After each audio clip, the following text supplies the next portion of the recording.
David. David. David. David. David. David. David.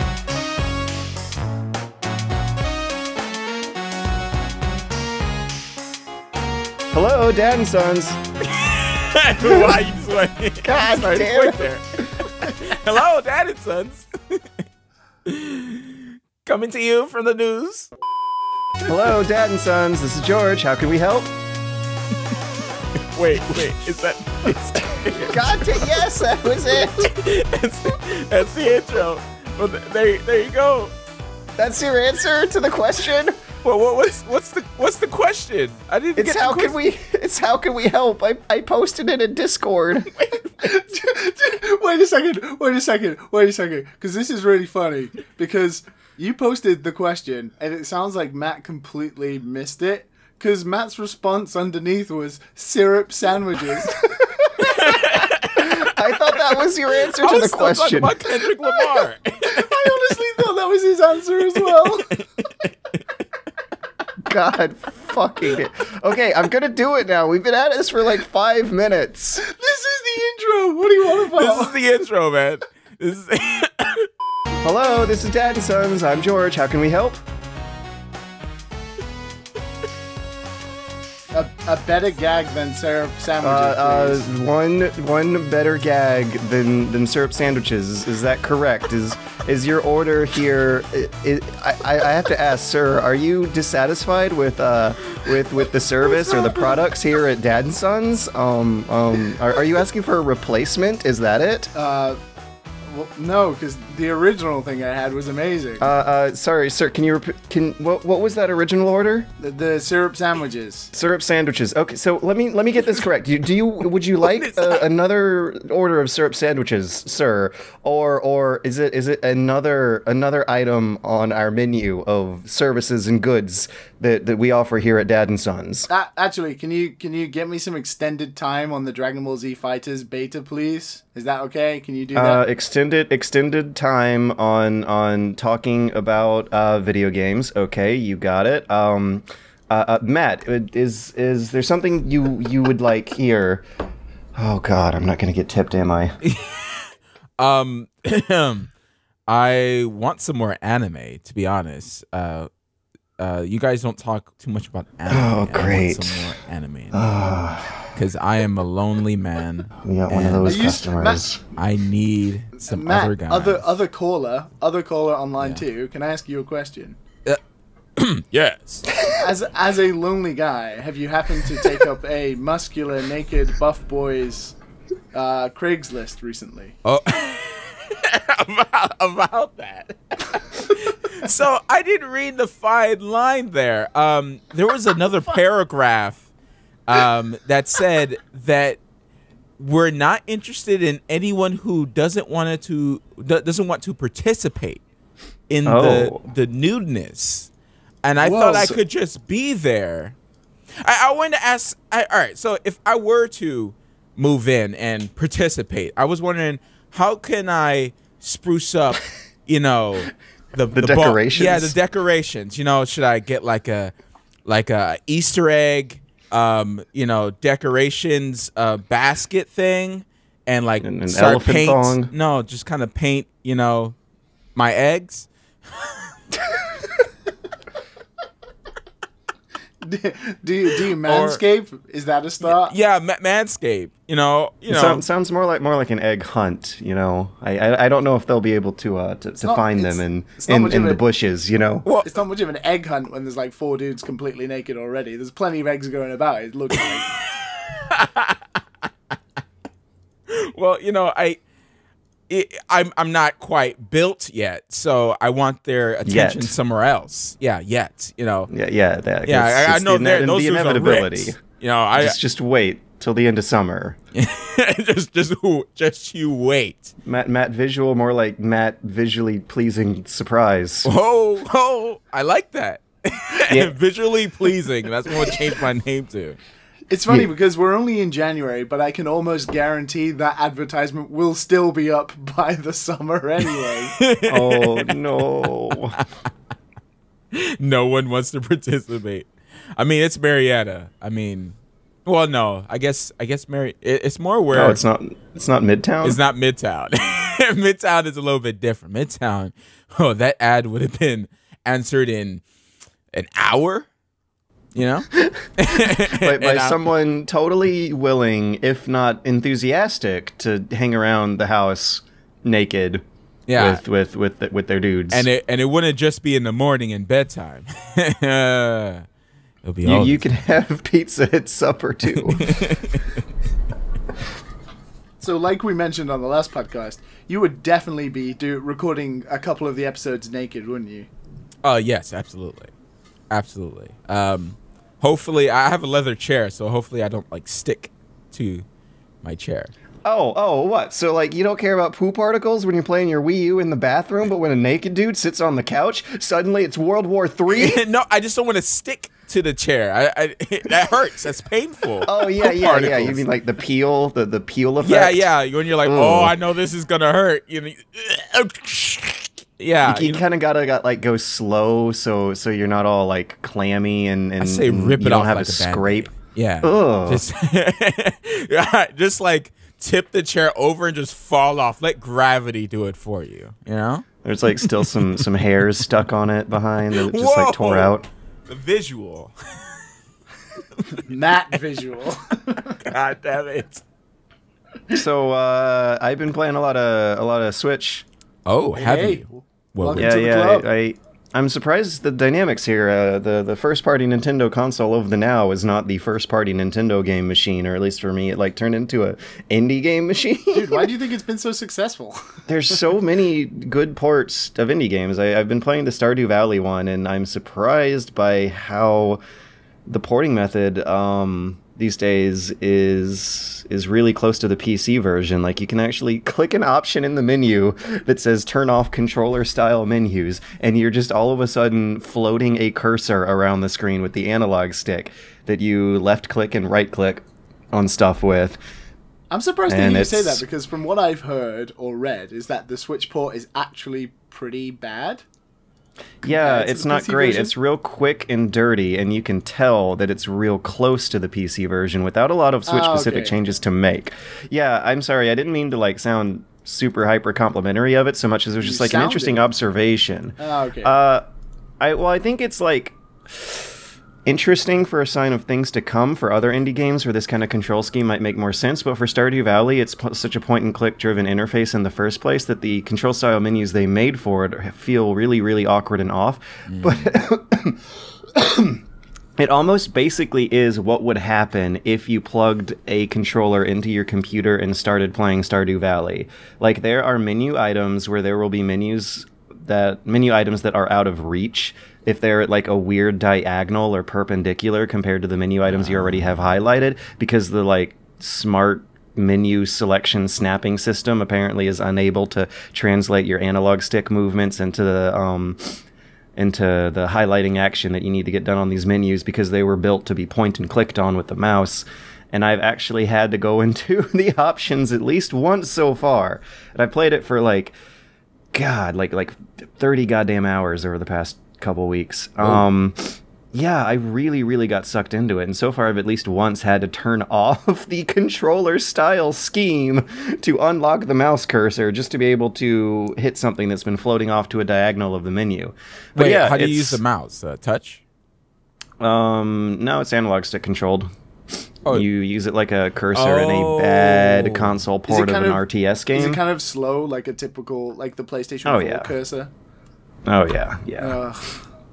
And the gameplay's fine for the most part up until you have to finagle with some menus, and it's unfortunate for Stardew Valley because there's so much menu finagling in that game in the first place that it does slow things down overall, but this game managed to hook me, which the PC version did not. I think portability helps out a lot with that, but I was going to ask. Stardew Valley has it has the loop. It has dat loop. Once you get into it, you're not getting out. I was going to ask because I didn't get on with the PC version at all. Like, I don't know what it was about Stardew Valley. As someone who really liked Harvest Moon, I was super excited for it. But I never got hooked. So I have like thrown the idea about in my head of buying the Switch one because it seems like a fun game to play portable. But Yep. It worked for me. Oh, That's okay. how Yeah. my story went as well. I didn't get into it in Stardew Valley on PC either. I played quite a bit of it, but I didn't get grabbed in just like everyone else did. They're like, oh my god, it's the best game. And Yeah, there were yeah. ton of people who like really felt that, and I wasn't getting it at all until the Switch. But now like I'm hard. I'm hooked. It bit me. It has its fangs like deep inside my my booty bush. So yeah, how far did you guys? We truly We're are like- the dad podcast. We're talking about a game from 2016. And we talk about Metal Gear all the time. The Switch version came out this year, I think, because Last the Switch year. came out this year. Oh god! I also wrote a bad check, first bad check of 2018 with last year's number on it. That happened to me a couple days ago. are the Anyways, yeah, dads. how far? Wait, how far did you wrote guys a check? I did. I wrote a check. There was some like imaginary floaty money that I wrote down with a number that just kind of like circulates through the network of transactions that apparently supposedly is now being debited into a friend of mine's account for some work they did for me during the critical close-up. A check. Oh, I am capable of writing checks. Mm-hmm. Now, I don't when was just the last time you PayPal wrote everyone. a check? Dude, I can't even remember. I think I was. I can't even 17. remember the last time I wrote a check. Wait, don't you like have houses and stuff? Yeah, but we don't write no checks. Write no checks. But how do you? A check's still prominent in America. Is it just me? Yeah, dude. Am I the last check writer? Dude, when Sounds like a when you go movie to the waiting store, happen. when you go to the store and someone in front of you in the grocery store pulls out a checkbook, you can see the face of the employee just like shrivel up like a prune. Like, oh, I'm not a no. monster, I swear. Oh, I'm not a no. grocery store checker. Those are the worst. I specifically like have made that part of my moral code. I don't think Japan even has checks and hasn't for like 10 years. I think they completely just don't exist anymore. Because they've moved Then on. how do rich people buy each other's businesses and stuff? Well, you say that, but Japan doesn't even Rich have debit people. cards. Japan is They like a only completely have credit cash-based cards? society. Yeah, they have I credit cards, remember but- that. Yeah, but it's almost like a completely cash-based society. It sucks. Having to take cash out So- all the time. Or they when- just give when you a rich big people- bag of like just quarters. Yeah, how did Here's your sack of money, sir. It's your sack of yen. let's say Konami and like I don't know Harrah's Cherokee Casino want to have a merger. Do they just like mail over sacks of yen? Just pachinko machines full of bills. Yeah. I can see that. So anyway, how far did you guys get in Stardew Valley? I think I played like 16. Maybe 10. Yeah, Oh, yeah. oh, around wow, about 10 so to 20 hours, I think. A Not far. legit. You gave it a legit shot though. Yeah. Yeah. And I guess that means it might not work if you do make the transition over to Switch because you might have had your fill with it. Because I imagine a lot of problems you ended up having with the PC version are the same things that I'm dealing with along my way. Like there's a lot of grinding in this game for like Yes. something that's real cute and placid and likable and just so friendly and homey. It like it wants very diligent routines out of you. Like, it's super duper strict with your time management. If you are off, your character will pass out in the woods in the middle of the night and wake up with a hangover.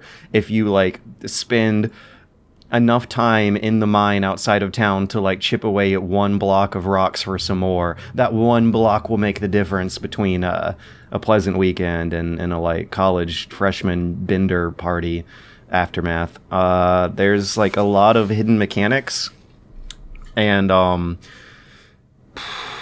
like signposting that I feel needs to be going on with characters and their lines that they speak in, but they don't do it a lot. Like, it's really hard to figure out what gifts people will like, and I don't know if if the way you're meant to be playing this game is by waiting for people have their birthdays come up so you can give them their right gift, or this just giving them an only okay gift constantly? Yeah, that's every week. Weird. Yeah. There's like a check mark. I would not do that naturally unless I like noticed my social efforts failing slowly over a long period of time. Yeah, you have to give them a certain amount of gifts. Like I think it's like 2 per week. You can can check your menu and see how many you've given them.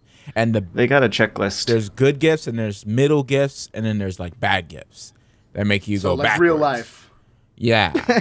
Yeah, just like real life. Yeah, so like some of the conversations are kind of and you just kind of lose interest, you know? And I feel I went to one of the dances and everyone denied me. I was like, but we had like decent conversation. Like I gave you 1 fried egg. Well, no, like this was like over a few weeks. Like I went hard for Maroon, and I was like, "Yo, what's up, girl? Like, how you doing?" I haven't been able to get any of them started. Like I couldn't even hand her a drink or anything. Like, yeah, no. She's like, no. Like it was just such a difference between talking to them outside and then when you get to the dance, like they just plain say no. Instead of like saying like maybe next time or like some excuse. There should be like a degree there depending on how many times you've talked to them. But no, it's just one guy, right? So he can't write everything because some of the dialogue is kind of But yeah, it's like quick and dirty. Yeah. Some characters got love, other characters got it done with. Yeah. So basically, what I'm hearing here is both of you. Well, George hasn't quit yet, but it sounds like he's on the verge. And Matt. Oh no, I'm giving it the old college try. Okay, because it both sounds like you both gave up because you both got rejected. What? I'm not. See, I knew you were going to go with that way. Oh my god, that's cruel. Did you play much after that, Matt? Do you want to save yourself here, or is that literally what happened? I did play a couple hours after that, but I gotta say, it left a bad taste in my mouth. That like the dialogue was just not good. Not good. I was like, you know how like I grew this fruit for you, and you said, oh, you loved it, and then you can't even give me a dance. And it's like, you know how long it takes? I made a little patch. All right. I dug up some of the dirt, cut some of the trees, took out some of the stumps. Made a little patch for them, all right? Oh, they like cauliflower? All right, I got you, boo. I got you. Put some cauliflower there. Did you make sure that they like cauliflower, though? Yeah. You got to make sure. Like, because you gave them one that you got from, like, some, like, harvest thing that someone gave you, and then you gave it to them. They're like, oh, my God, I love cauliflower. Okay, I'm going to buy some seeds then. And then that was the end of that. That was the end of that. And then, like, the winter comes and just destroys all your stuff. And you're like, wow, okay. Oh, I'm about to get to winter. That's when it really hit me, though. That's when I quit. I was just like, you know how much money I spent on all of this, and it missed it by 1 day? 1 day? And I could have made like a ton of money. I was so upset. I was so upset. I'm not. I know it's a bad reason, but I was so upset with that. I was like, you know what? Yeah, see what you actually got to do is chop some wood so you get some sap to craft it into fertilizer and use that on a plot of tilled soil that you have set up next to a sprinkler for automated farming routines, and that will guarantee a star of quality, though it's still like an RNG 1 out of 2 chance of whether or not it's a gold star or a silver star, which determines their gift value from the tiers of medium to sorry. And thanks for tuning in to Farmer George's Hour.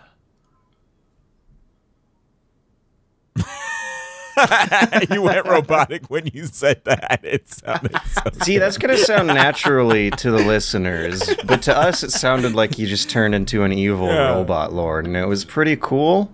George's Hour. It just started breaking. 1 hour later. Like a ghost. Oh, the beauties of the internet. Oh, my God. So we got me ranting about Stardew Valley. We got Matt reaching in the bush for some Easter eggs. Liam, what you got? What weird thing did you do over the past week that the world's got to know about? I pressed repeatedly for 6 hours on a menu to connect to a server for a beta. For a game that sounds like playing an average, normal 2010s video game. Well, well, it's certainly very similar to some mobile games I know Which about. AAA game during launch week or earlier did you play? Well, I was trying to play the Dragon Ball FighterZ beta. Which I've heard usually good things about. Yeah, so the beta went live on the 13th. And then I think it went live. Oh no, it went live on the 13th for people who pre-ordered it. So that was kind of a smaller number. So a lot of people got to play. I was not one of those people. But then it went live on the 14th for everyone. Oh, and I it got hammered. It got hammered hard, and no one could connect for basically a whole day. I didn't get to play at all on the first day. And this is one of those betas, I'm guessing, where there's no offline mode? No, it's all connected online. And the thing is, like, I'm kind of okay with it because essentially a beta is to test network stress. So the whole point of it, you can't be angry about not getting to play because essentially you're helping make sure that when the game launches, you can fucking play. Whereas that's the idea, at least. The whole idea of a beta is to stress test the network. Not always reliable. Exactly, right? Basically, see what the maximum number is. It's a free demo. Everyone tries to play it. And then, try and readjust your numbers for launch for that. So the first day, I didn't get to play at all. I tried, connecting over 6 hours at various times, pressing connect and stuff. Sometimes I'd get through to choosing a server and choosing Japan. Even then, it wouldn't get through. But then, fortunately, we're recording this on Tuesday. So Monday night, I got back into my apartment and I was like, I'll give it a go now, see if I can connect. It failed the first time, but then the second time I got in and I got to choose a server and I got into the sort of like the beta was taking place in like this hub world where you could like run around as like a chibi Dragon Ball character, and then you would choose either between like there was like arena match, which I'm not sure what the arena match was. It could have been like local multiplayer, but I don't think it was available. You could choose world match, which was basically playing online, and you could even choose ranked match in that, which was quite surprising. So some people were playing ranked and already getting like high tiers in ranked, which is kind of strange for a beta. There's always those types, though. Yeah, of course. There's hardcore fighting game players, which is cool. And then there was like this practice zone where you could play like the tutorial, like the basic tutorial. You couldn't like try the combo tutorials or anything, but it basically gave you a good breakdown of what everything is in the game, and then you could play the game. And I managed to get, I think I got to play like maybe 4 or 5 hours last night of the beta. So I got a good like 30 to 40 matches in, which after a whole day of not being able to play was pretty good. And I'm here to say the Lord and Savior, that is Arc Systems, have brought us a fucking great Dragon Ball fighting game. Not just even a good Dragon Ball game, it's a good fighting game in general. It's so much fun. It's so much fun. I couldn't believe just how much fun I was having. Like, let alone just how good it looks. It truly does look like the anime. There isn't really any cliche in that. It looks so good. And the models are fantastic, and all the little homages to the show and the manga and everything, and all the characters' special moves like Kamehamehas and Big Bang Attack and all that kind of stuff, and Piccolo's special beam cannon all look incredible and just to the letter of how they are in the show. But then when you start to play the game, it's definitely different to Arc Systems fighting games, like their typical anime fighters like BlazBlue or Guilty Gear, which are like super complex, stylish, high combo intensity games. This is like in the middle ground between that. It's like definitely like Marvel vs. Capcom is the only sort of fighting game I can compare it to. So you switch your assist characters in. You've got a team of 3. You choose between the roster. and you can switch them in and out all the time like you can in Marvel, and you can do very simple combos. Like, it isn't a game where it requires complex inputs. It's like you can just hammer the square button and you'll do like it's called a super combo, and then you can hammer triangle and you'll do like a super hyper combo or something, and then you can just do like a variation of like square, triangle, circle, launcher, square, triangle. So it's very, very easy inputs, and each character has like a variety of Hadouken inputs. So on the ground level, it's super easy to get in. And it looks super flashy, so it makes you feel like $1 million when you're like fucking busting out all these fast, frantic Dragon Ball moves on your opponent and all that kind of stuff. And then you can easily pull off like a level 1 super or a level 3 super, and it's just like it's going nuts and crazy and shit's exploding, and it feels so good. And then when you get a little more deep into it, you start doing like combos and you do like OTGs and you're bouncing people off the ground and throwing fireballs at them. It just feels so damn good. And, you know, as a Dragon Ball fan... better than the show? It's so good. It's so good. I mean... The games are always better than the show. Wait, you think so? I thought the, like... Oh, the Dragon Ball moves. series of fighters were generally regarded as good, but not super excellent. This is like completely different. Like, the Dragon Ball games have always been like we've had Dragon Ball games that go all the way back to the Famicom and all the way through, and we've had, I think the Budokai series was like when it became like the 2D fighter. Yeah, that's when it picked up over here. Popular. But then that switched to Budokai Tenkaichi, and then it became like the 3D third-person camera 3D zone fighting and thing. I could never figure those out. You ever play Legends? Yeah. You ever play Legends? Legends? It's just called Legends? Yeah, there was one called Legends. Oh, Dragon Ball Z Legends. Yeah, it was... you could barely see the characters, but like you had this huge open space, and you could just do the most craziest combos from like full screen, like hitting people across the map. It was wild. Yeah. And you could barely see the characters too. The cameras Was this could a never keep up PlayStation with those game? games at all. Yeah. Oh, this was like an urban legend when I was in elementary school. I think I still have it. Yeah, I think I Wow. still have it. Like, I got it from like a shop that we had in Miami called Multivest. It was like a mom and pop place, and they always had like some rare games ported in, stuff like that, and they weren't like overly expensive. So we got it, and every Sunday morning, Saturday morning, we'll just sit there and mash against each other over and over again until like it's time to go to church and stuff like that. And then we talk about anime in the back while the pastor's preaching.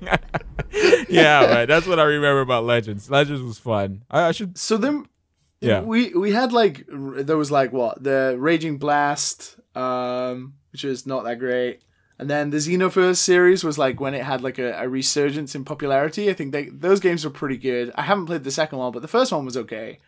But then there was this 3DS game called Extreme Butoden, which was a Dragon Ball 2D fighter with excellent pixel art that was made by Arc Systems, who are making Dragon Ball FighterZ. But like no one played it. It didn't sell very well, but it was so good. I remember like rinsing the demo for ages before the game came out. It was so much fun. So there was definitely like the genesis of a good fighting game there. But then it's like Arc Systems are amazing. They make Guilty Gear, they make BlazBlue.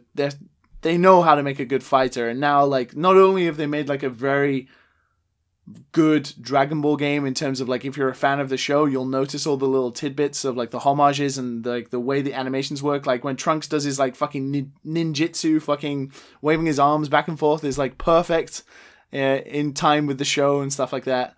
But they've made like a really good fighting game too, especially as someone who really likes like versus fighters, like Marvel vs. Capcom or SNK vs. Capcom. Yeah. Like, it's really good fun to be, like, fucking hammering away with Goku, like, fire a Kamehameha, then bring Piccolo in and do special beam cannon and shit like that. It's just flashy. It's, it fucking shouts at the little boy inside of me who adores Dragon Ball. And It's a really good fighting game, and I can see myself wasting a lot of hours this year playing it. I haven't got deep into a fighting game for a long time, so I'm super excited. Do you think this might be the first Dragon Ball game to get like super solid, like 8, 9 out of 10s, 2 million copies sold? Because I was going through the list here, and it seems like the franchise has been like on a roller coaster. There are some real lows here. Like I was just looking at the GBA game that I played, The Legacy of Goku, was this Goku, hilariously underwhelming RPG for a Dragon Ball game. It was bad. It was almost like an Earthbound style, top-down, 4-way directional, extremely stiff movement where I don't remember beating things up or like shooting magic energy beams at stuff at all. I beat it. It was all right, you know. But Origins on the DS, that was a pretty good one. Origins on the DS. I'm gonna look up that one because like after playing one of these, like I all of a sudden had much less faith in them than I did before. Even though the PS2 games are apparently okay, and that PS1 game that I just looked up that I hadn't even thought about in 20 years, that was like an urban legend when I was in the 5th grade, is apparently very highly regarded. Yeah, it was fun. Legends. I mean, there are so many Dragon Ball games that are all like there's RPGs, there's fighters, there's like 3D brawlers. They're all varied and different. You know, they just have the same sort of skin on them. But like with Dragon Ball FighterZ, it's not just like a good Dragon Ball game, as I was saying. It's like a good fighting game. It's like a really good fighting game. Arc Systems they're not known for making poor quality games. Their animations and their presentation are just like almost unrivaled in terms of like anime games and, you know, coming out of Japan kind of thing. But they know how to make good fighting games as well. And I think with this game, it's gonna survive anyway because there's so many people already into it that they're gonna be playing for a long time, and it's gonna be at EVO this year and all that kind of thing. So even if it only had like what Street Fighter V had, which is like the sort of versus mode thing basically, and has like really little else, I think it would do well. But it has like this supposed like really robust story mode in it that has like a completely brand new storyline with this brand new android. I think her name's Android 21 or something. Fighting games need those so bad. But like there's so many good fighting games that just have no way for like quote unquote normal people to play them because single player modes get shafted. So there's going to be two crowds of people approaching this game. It's not just a Dragon Ball game that has fighting in it. So, you know, in prior games like Xenoverse or like Raging Blast or stuff like that, you know, fighting game players weren't interested. But now I know so many people who are like in the fighting game community who don't really know much about Dragon Ball, but they see like a good fighting game in it. So they're going to pick it up and they're going to play it. And then on top of that, you've got like this robust storyline and this arcade mode and all these little extras that are going to bring in the Dragon Ball fans who are then just going to pick up the game so they can play like a flashy Dragon Ball game. So it's got like these two crowds of people who are going to approach it. So I think it's going to be fairly popular. And I, you know, from what I've played so far, I think it's probably going to review pretty well too. I just hope that it's not like a Marvel vs. Capcom 3 type of situation where it's just like combos. You can't get a hit in. I hope it's more like a Street Fighter where, you know, there's a little bit skill based, and not to say that those games are not skill based, but you know, you have opportunity for lesser beings to be able to play. You know how you play Smash Brothers and it feels like everyone's on the same playing field, even though that may not be so, obviously. But, you know, you bring four people in the mix and there's... saying. Yeah. I absolutely get what you're saying. And I think from what I've played, I could be totally wrong. But I would definitely say it's more like... I don't want... Because it's early days, so I haven't really seen like infinite combos or anything like that. But you can definitely tell, like in the people who are playing it so far, who I played online, there are people who drop their combos quite easily because it's so easy to do a combo and it just ends after maybe 16 or 17 hits. Like you'll do like your square, triangle, circle, launcher, square, triangle, square, and then you'll do like a level 1 super or like a level 3 super, and that'll be it. It'll be like a pretty damaging combo. health bars, because it's a versus fighter and the 3 characters, the health bars aren't big anyway. But in terms of like combos that just go on forever, I haven't really seen too much of that yet, but there are ways to get out of it because it carries on from Arc System games in the past, like BlazBlue or Guilty Gear, where you could, burst out of it. It has something called sparkling. I can't remember what it's called fully. I think it's literally called sparkling. And you can like hold I think it's the R1 and R2, and you'll burst out of any combo, but you'll use your meter. And then you'll have for a short, I think it's maybe 15 seconds, you'll have like a burst of like attack power, and you'll speed up as well. So it's kind of like this counter defense system, and there's lots of ways you can counter attacks. And in true DBZ fashion, you can like disappear and reappear behind someone who's attacking you. You can they have like it's not like Marvel vs. Capcom where you could do the push deflect, but you can definitely like almost parry by pressing like forward and X. So like if like a key blast is coming towards you or something, you can deflect it out of the way. So there's definitely more viable options of getting out of combos or recovering for them and getting away than Marvel vs. Capcom 3. But also, unlike Marvel vs. Capcom 3, there's literally a button where you super dash at your opponent and you automatically hit them. It's like so easy to just pressure opponents in that game, like non-stop, just relentless, just like hammering that button, getting in, getting a combo, supering them down, hammering it again, getting in, just like constant pressure. So it's definitely going to be interesting to see if there's stuff like Marvel vs. Capcom 3 where it's going to have like infinite combos or, people just getting absolutely fucking rinsed. But we'll see. What's this bit about the story mode? So there's a story mode that's being written for the game. I think it's in conjunction, like Toriyama is like supervising it, and he supervised the character design of the main antagonist, which is, I think her name's Android 21, and she's a brand new character just for Dragon Ball FighterZ. And there's a whole like arcade story. I think there's a whole like basically main storyline where you play through different battles in the story, and then it's got like completely animated cutscenes using the game engine with this new character and stuff like that. So it has like a brand new Dragon Ball story within the game. It's not using like all the other Dragon Ball games prior pretty much have just used, storylines from the manga or the anime. So I need another Mortal Kombat? Yeah, I missed that. I missed that. I was about to say that like the industry just seems to neglect how far a good story can carry fighting games, because like Injustice 2 did really well with it. Yeah, Injustice 2 does like really well during the PS2 era when there were like no highly technical 2D fighting games. Like you had Mortal Kombat games and Soul Calibur still trying to carry the legacy just by the strength of their single player modes. Yeah. Street Fighter V fell on its face, I think, because of a lack of a good single player mode. Yeah. And it was But I'll be really interested to know. I'll be really interested to know how the final version plays out, because, it's an Arc Systems game, but it's, published by Namco Bandai, and they've had a hand in developing it. So it's appealing a little more than their usual games to a Western audience.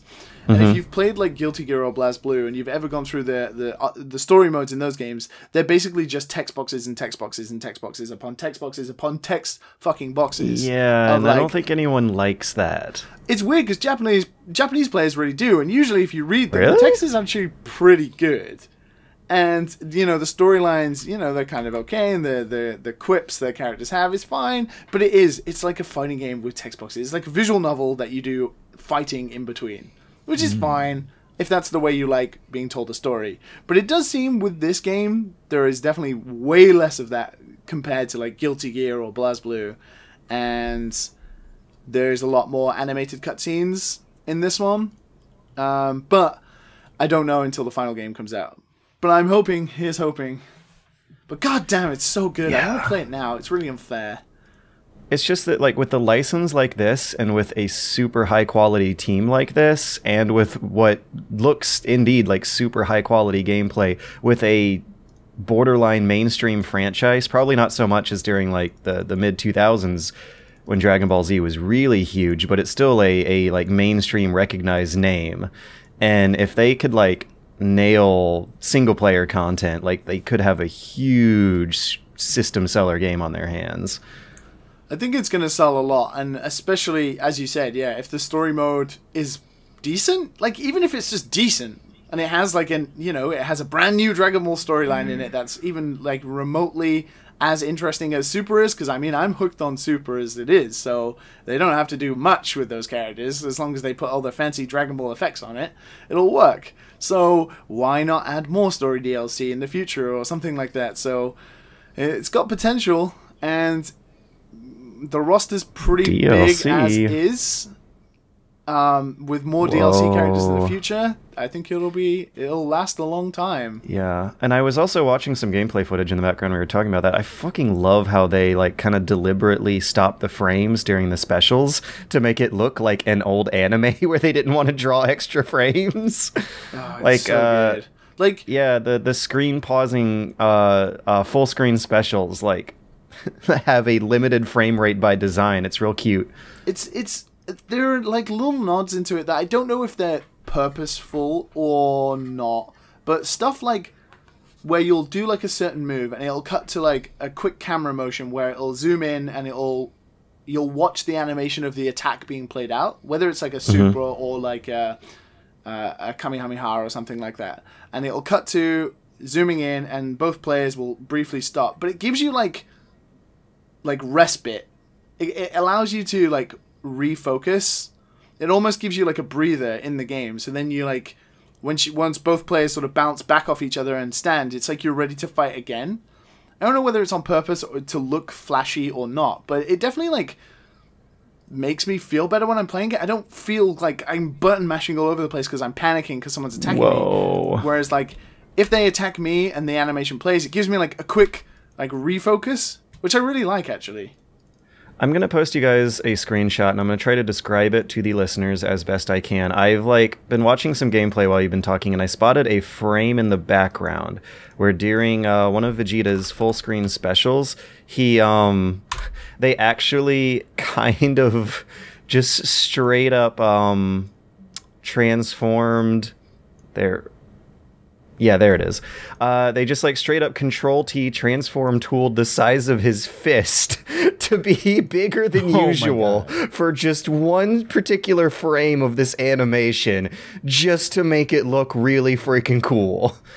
and I just posted a screenshot in the chat room for me and Matt and Liam, but for you listeners at home, just literally watch any footage of this game and pause the video on the middle of one of those fancy animations that take up the whole screen and pause the gameplay for a bit, and you will spot cool things, like cool little animation techniques that are making it look flashier than it could have otherwise. Like, if you pause these frames, Vegeta's fists are huge. They are comically exaggerated. This is cute.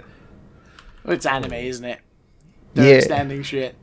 But there is one thing, I remember when it got announced, a lot of people were like comparing shots of the manga and the anime to the footage we had at the time, and it was almost one for one how the characters like move and the way they pose. It's so... it's perfect. It's so good. Yeah. I just want to play it now. So let's see. I'm gonna scroll through my notes, see if we got any other topics.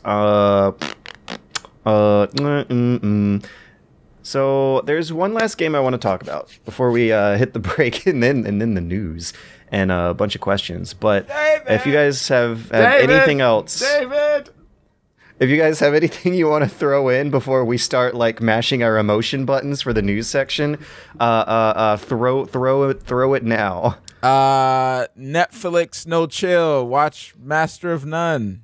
It's good. Yeah. What's Master of None? Other than like a crippling metaphor for today's economic prospects. It's a really, really good show. Man, how do I say his name? Oh, I'm gonna butcher his name. Should we be talking about him considering the news yesterday?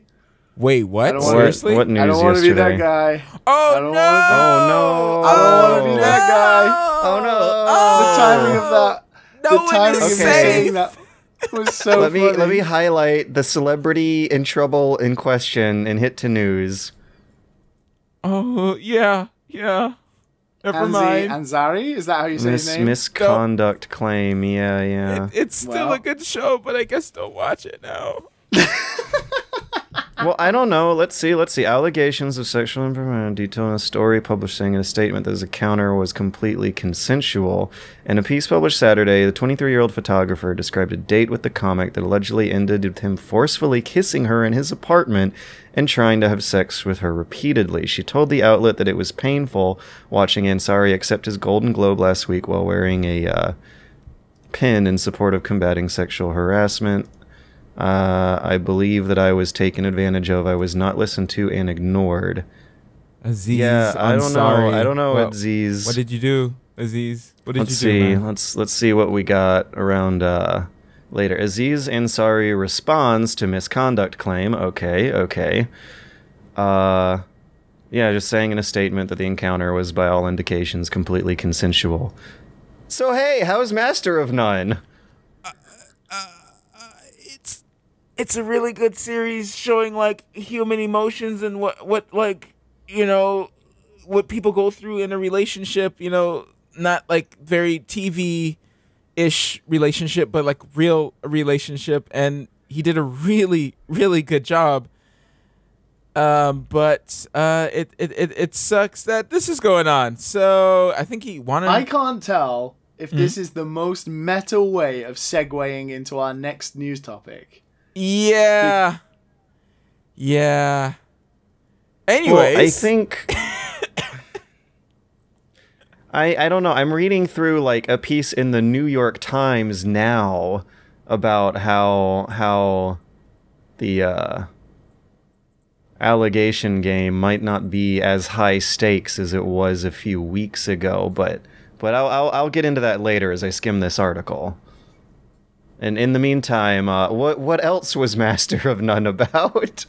I think we could move on from here. I think you know, I think Aziz is already in the spotlight. Don't need to give him any more. Oh. You know, so what do you need? What do you have, Liam? Well, I just ranted about Dragon Ball for 30 minutes. I think I'm good. Mr. Weedman? So I also loaded up a new obscure Switch game called Never Stop Sneakin'.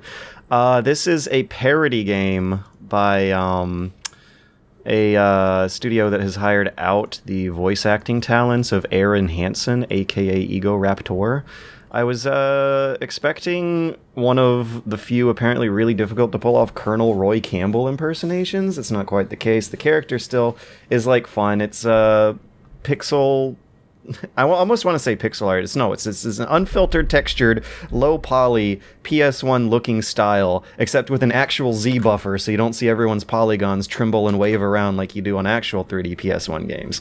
But the gameplay here, even though it's set up as a Metal Gear Solid 1 parody, it plays more like one of those PC upper end of the indie market kind of head-up games, score challenges like speedrunners, or what's another example? It's not a stealth game; it's a fast action puzzle game, and I don't know if it's a real good one. You kind of move a character whose movement speed is smoothly paced to land them on the other side of the stage during the intervals of guards turning their back that they automatically slice through and kill when you just walk up into some kind of hitbox danger zone of the enemy. So it almost plays like Pac-Man, like you're running around a maze, turning around a corner once the guard turns their back so you can eat them instead of them eating you. And it's really, really kind of a boring game. Yeah, the tactical running into things action doesn't exactly feel like it just has enough inputs on the controller to manifest into a technical, action-packed, gratifying challenge of skill, grace, and timing. It's more kind of just about sitting off to the sideline and waiting patiently until you can move your stick in one direction. Yeah, I think that's a big problem, is that I've noticed that as I play this game, I rarely press many buttons on the controller other than the movement. Isn't it made by the same guy who did the Dust Elysian Tale It's like a one-man team or something. Oh no. Let's see. Well, But Dust was good. So, you could kind of tell. I mean, the animation budget is way cheaper here compared to Dust. Dust might have been the passion project. This might have been the pay the bills project. Because even though like it is a Metal Gear Solid 1 game with some really good jokes, they're also really hit or miss. And like the character design for the main character, just like it does not evoke any of the Metal Gear Solid heroes. Like it's this ninja woman with big hair who, like, I don't know, if they wanted to have a female character, they could totally make a great Raiden parody. But she doesn't like look or talk or like feel like a parody of Snake or Raiden or Big Boss, and the Colonel sure does, but the villain just also seems to like come out of left field and doesn't really fit the style. And I'm just wondering how much of that might have just been like quick writing to get it out the door on time and capitalize on this kind of humor before Metal Gear Solid becomes forgotten, or if it was a more earnest attempt at humor. But like I said, it's hit or miss. There's some jokes in there. The main guy has a video of his... The main villain sends over a video of his manifesto with his demands and his negotiations, whether or not he's going to launch the nuke and kidnap all the presidents. And the Colonel was like, yeah, and then this goes on for 4 hours. It gets pretty boring. You don't need to watch the rest. And I was like, ah... There's a real fun cutscene in the beginning where he like flips out of a plane in slow motion from several different camera angles that all just show the same pose with motion blur trails left behind as well. Like during the first cutscene and for a few lines, it seems like it really knows the style and really has like a mission and inspiration behind it. And then for the rest of the 80%, it's just kind of meandering around how to make a joke that seems like it's coming out of thin air and not really referencing or poking fun at an observational truth of the world. I don't know, that might sound more harsh than I want to be, but the game is really doesn't seem that great. How many voices does Aaron do? Does he just do like the one, or is he like have they sort of cheaped out on the VO and like he does like multiple characters or something? I think there's just 3 voice actors. You got the villain, the Colonel, and the hero, but let's see, it looks like he had a role in Cyanide and Happiness. There's a game called Accounting Plus. Let's see, That's by William Pugh, the guy who did Stanley Parable. Don't stop sneaking. That's a good credit song for him. Makes you feel powerful. Makes you think that you accomplished a lot when you never stopped believing and made it through this adventure altogether. Oh, come on. How hard is it to Google Never Stop Sneakin' credits? Yeah, from the creator of Dust and Elysian Tale, a brand new vision of Sneakin' arrives. Maybe I need to Google for Aaron Hansen. It's not on Metacritic. It's not on Giant Bombs. Well, if it's only just come out, then I imagine it probably doesn't still got some time to paste those credits. Yeah, anyways. Let's get to some... I guess the best way to look for those credits is to play the game to completion yourself and watch them scroll across the screen. Yep. That's kind of what happens when a game is not that popular. So to bring us back to an earlier topic, there is some contention, some division over the current ANSYS story of the now. New York Times is apparently on his side.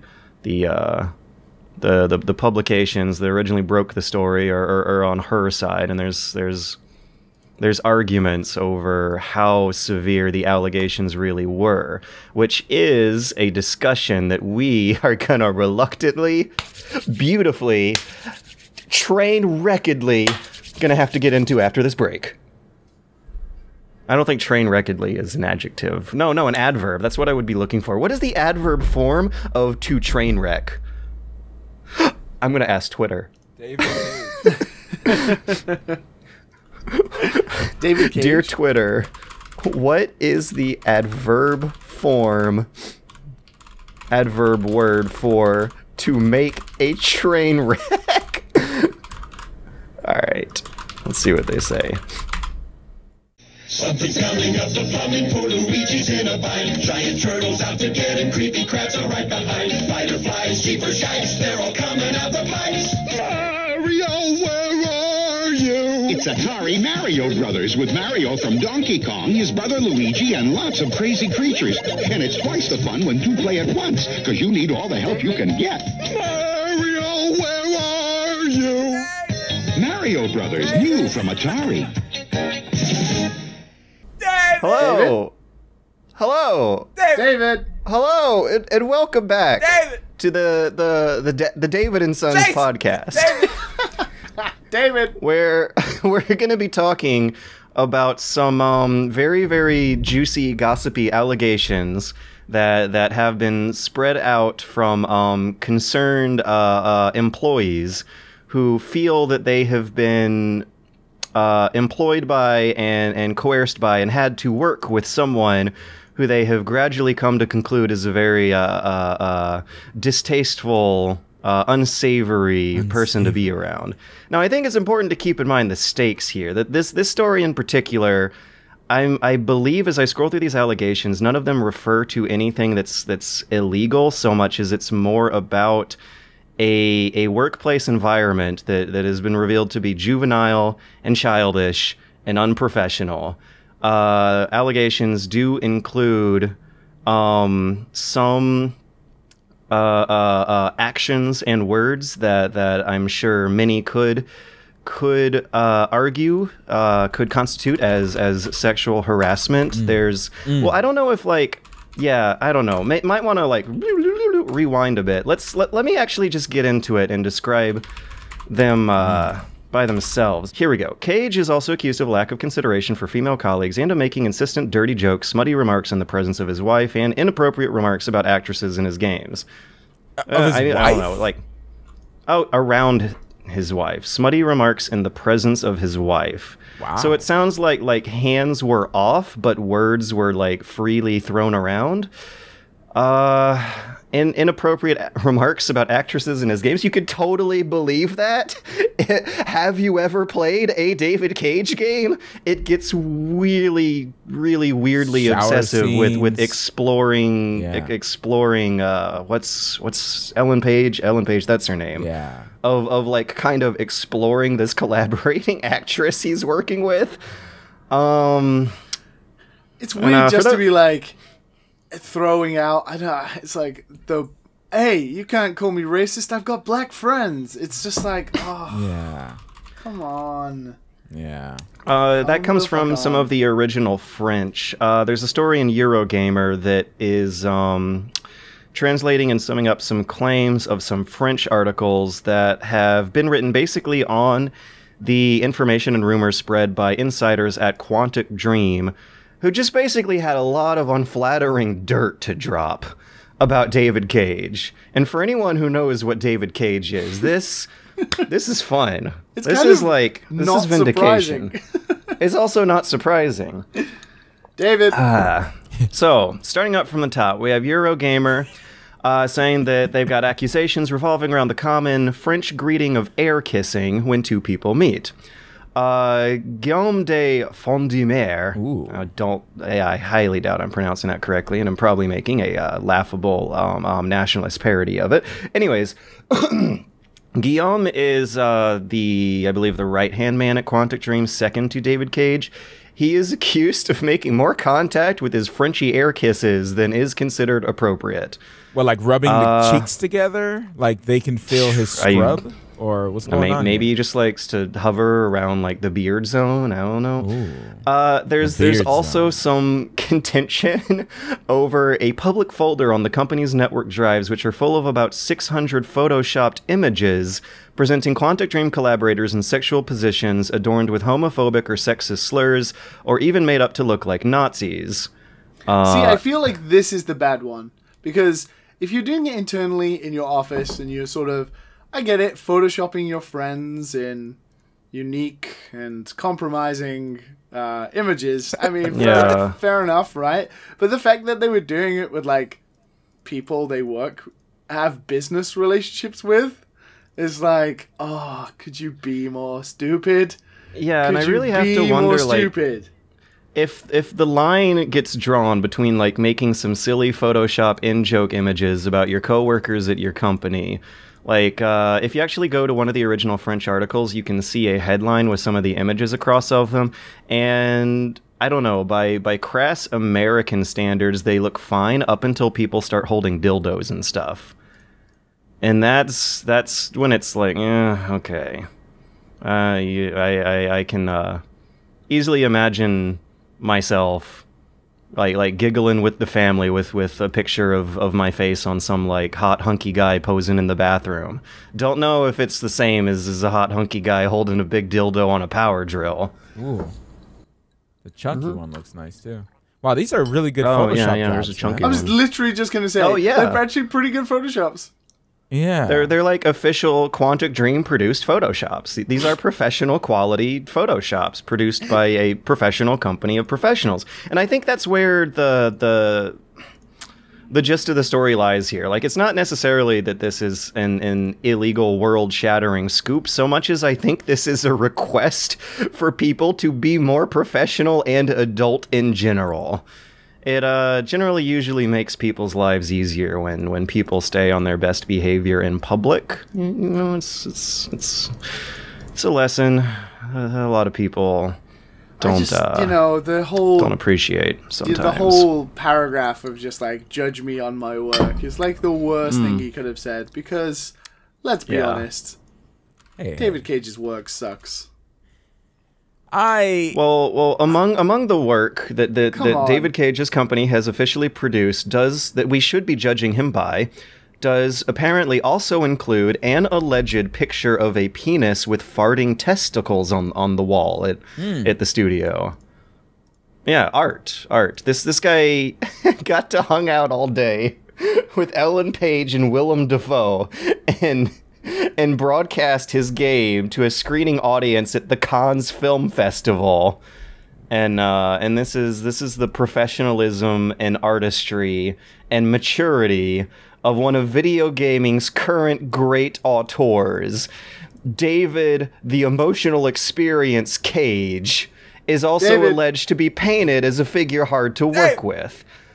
He is apparently ironically nicknamed Papa, God, and Sun King for his autocratic approach to working, for demanding long hours, and for not listening to others. Others have apparently witnessed accused homophobic or racist jokes. One such incident involving a burglary they caught on the security cameras. After watching, Cage allegedly asked an employee of Tunisian origin, "Is that a cousin?" Oh, wait. "Hello, I'm David Cage. I made the bad game. Oui, ha. Is that a cousin of yours?" For our listeners who are unaware, Tunis is a small northern African country of it's Tunisia. I thought it was Tunis. Tunisia is where that guy was from, so that's making the assumption that all Tunisians are going to be robbing David Cage's offices, which is not a cool assumption to be making in public in front of people who are Tunisians and or concerned about the plight of the North African. Whoa. Probably just be concerned about everyone's plight and don't make fun of it when you're at work on the clock or there are microphones running. Wow. Anyways. So he does this around his wife? Like, is his wife one of them? Like, she's either one of the people who calls him, like, Papa Cage when he comes home, or when he comes home, she's like, "David, what have you done? David, what have you done?" She's pressing the X button. She's pressing the X button over and over again. David, what have you done? David. I wonder if he just has like a big picture of an X button, just PlayStation X button over his. Just like slap it whenever David does something weird. I wonder if when he's answering conversations, he deliberately has like a PlayStation like face buttons in his head, and each one corresponds to either a racist or a homophobic comment in his head, and he sits there and deliberates which button to press. Yeah. Well, how could they be racist or homophobic. You want to talk about homophobia? He said. I work with Ellen Page, who fights for LGBT rights. You want to talk about racism? I work with Jesse Williams, who fights for civil rights in the USA. You know, I think you guys are being a little harsh. If you want to judge David Cage, don't judge him by these unfounded allegations leaked shadily to the press. Instead, let's quote him, quoteth the man himself. Judge me by my... excuse me. Oui, han, I am David Cage, I made the bad game. Judge me by my work, please. So let's judge David Cage by his work. Amazing. Work that includes an episodic 5-part game that got rushed out into a 1-part game when the finalized script was not ready. After compressing the last 2 episodes into one, the final act of Indigo Prophecy is a hilarious, borderline plagiarized train wreck of a script that has, spoiler alert, our main character, who woke up in a bathroom killing someone out of a trance where he had no control over himself, which is a fun, spooky murder mystery to solve. He ends up turning into a, magical time-traveling Dragon Ball Z warrior who fights off against a trans-dimensional Aztec shaman demigod who has been fighting a 2,000-year-old secret war against AI cyber aliens who have taken over planet Earth and caused it to snow all the time. So you go have, zombie ice dick sex with the policewoman who is chasing after your murder mystery before you go fight off against the trans-dimensional cloud vortex creature that controls the alien AIs after having a Dragon Ball Z kung fu battle in midair against the magical Aztec shaman guy who's wearing a Jedi cloak for some reason. I think it was cool. I thought it was cool. If we want to judge David Cage by his work, we have Omicron, which, turn of the millennium, late 90s, proto-GTA, huge open sandbox jankiness, when all that was still a very brave, interesting genre to be exploring. And as the game goes on, it becomes this predictably awful train wreck where a puzzle solution involves fucking over the life and killing a weird alien herder dude who's just there doing nothing wrong. So spoiler alert for an old David Cage game no one's ever gonna play again. The final plot twist involves a David Bowie trans-dimensional AI cyber ghost eating people's souls by making bad video games for them to play through. I can't wait to play Detroit. I'm gonna... Spoiler alert for judging David Cage's quality of his work on Beyond Two Souls, which again involves like a late game plot twist that just clearly got rushed out and thought out straight out of left field when the dog ate the end of his script. This game gets really, really weird with just how far through the mud he is dragging his sexy girlfriend characters. So Ellen Page apparently had one of those familiar David Cage almost rape scenes which he keeps putting in these games where you play as girls getting chased after scary men with ski masks on through their house. Apparently there was rape scene dialogue recorded by Ellen Page, not included in the game. There was a fully visible, anatomically correct nude model of her made for the game, included in the game, discovered a few months after the game's release, that then almost started a lawsuit against the company. David Cage is pulling the Ellen Page card for his defense, but I'm pretty sure they're not on good terms right now. Yep. Yeah. Is that maybe why Detroit doesn't have any famous actors in it? Mm-hmm. Yeah, no, you guys have seen that picture of them all at a panel interview, right? Where Ellen and Willem look absolutely positively miserable, and Cage just looks like he's having the time of his life, right? Yeah. Defoe, Ellen, Page, stage. Defoe, let's see, David Cage. There we go. Listeners at home, I'm gonna humbly ask you to type in your Google image search bar, Defoe, Ellen Page, stage, David Cage. That'll bring you the image in which David Cage is just air kissing the air in front of him while Ellen Page looks off to the side of the camera like she's in an Evanescence music video, and Willem Dafoe looks like Max Payne 1. Oh my god. Wow. He looks Dafoe like is he's just, like dodging empty into a stare. room full of gangsters in slow motion, ready to go. The glass over eyes of Willem Dafoe. Yeah, and the little puckered lips of David Cage.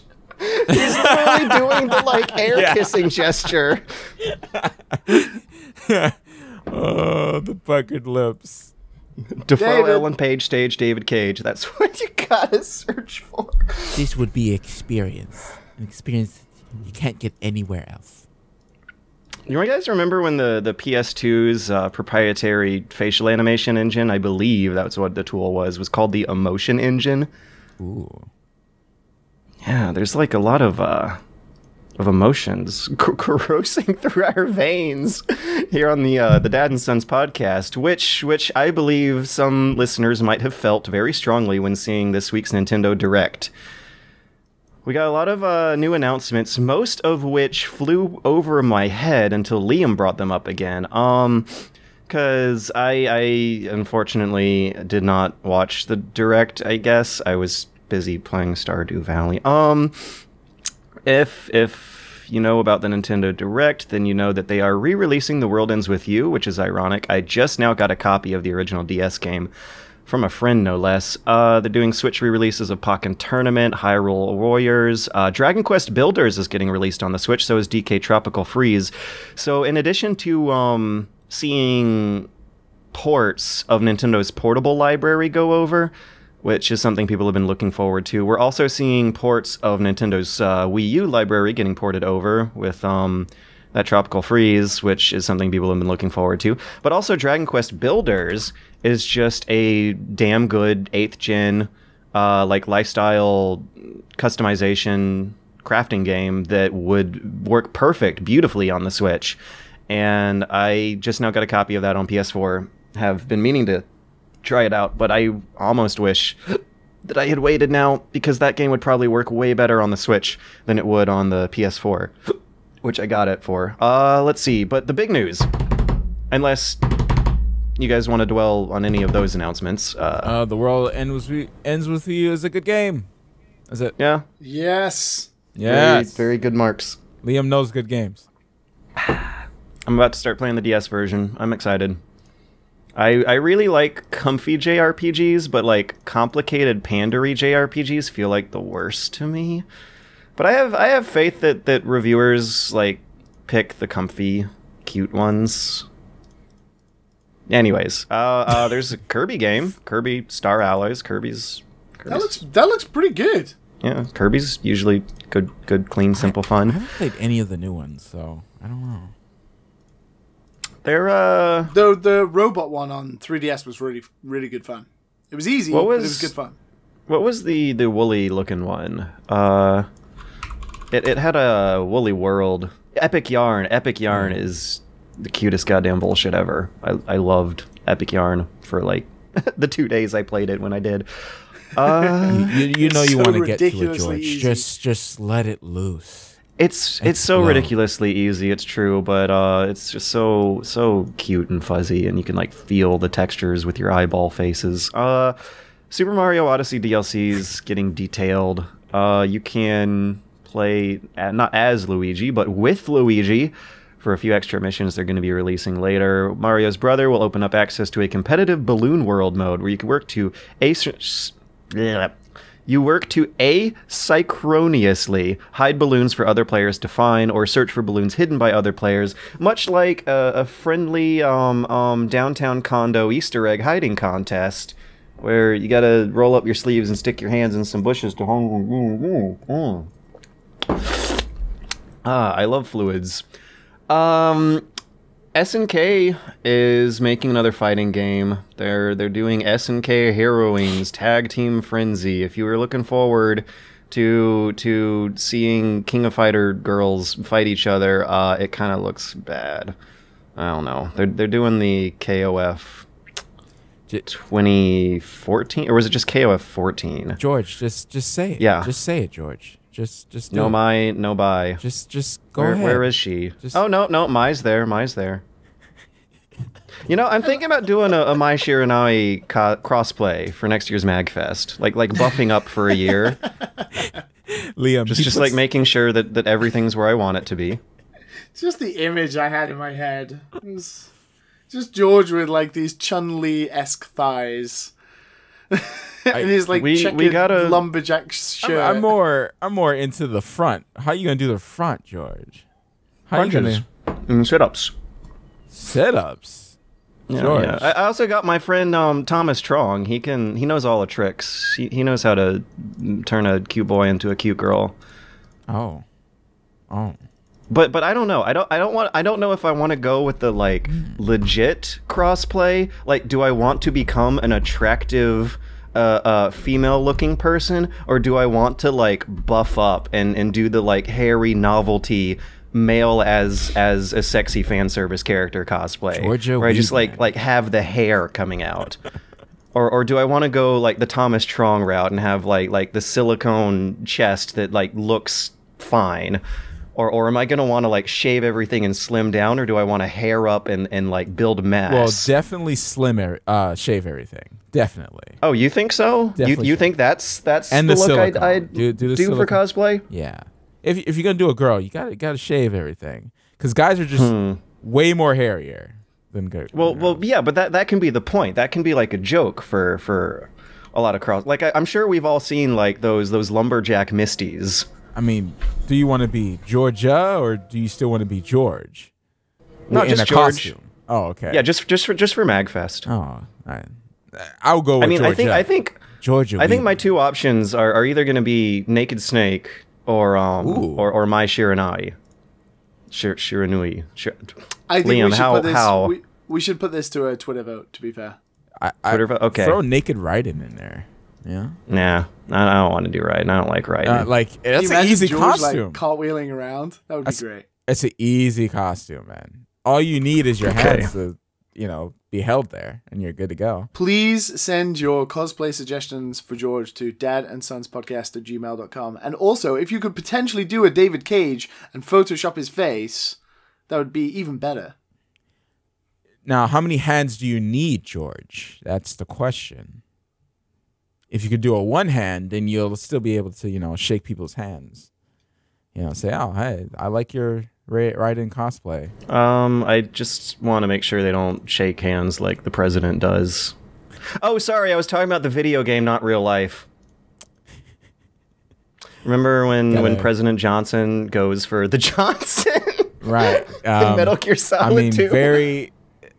It's kind of like Donald Trump, right? I mean, it's the same person, basically, right? President in the game. Grab him by the... I don't know. I feel like President Johnson had much less power than President Trump. Like, he was just controlled by the Patriots. The thing with President Trump is that we're constantly finding out that, like, there really is no conspiracy. It really is just dumb rich people who have, like, just as nothing of an idea as the rest of us. They're just rich, so they have power. That's... Anyways. Well, the president grabs Raiden by the balls.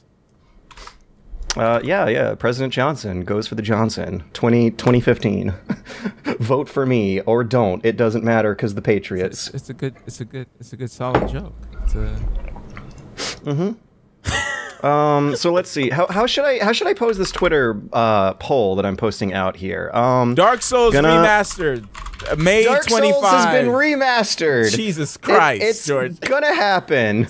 There's gonna be a re-release of Dark Souls. I don't know if we should get super excited to expect rebuilt levels. There's a few aspects of Dark Souls that could certainly use more of a remake than a remaster or re-release attempt, I feel. And I feel like... This is the thing. It's like people are expecting like, shit. Okay, so the Wii U can now harness the power of a game like Dark Souls. But does that mean we'll get the same old Blighttown or Sen's Fortress? I'm hoping... Did Sen's Fortress have frame rate issues? Because I just played it on PC, which could still use a remake. I think it had a little.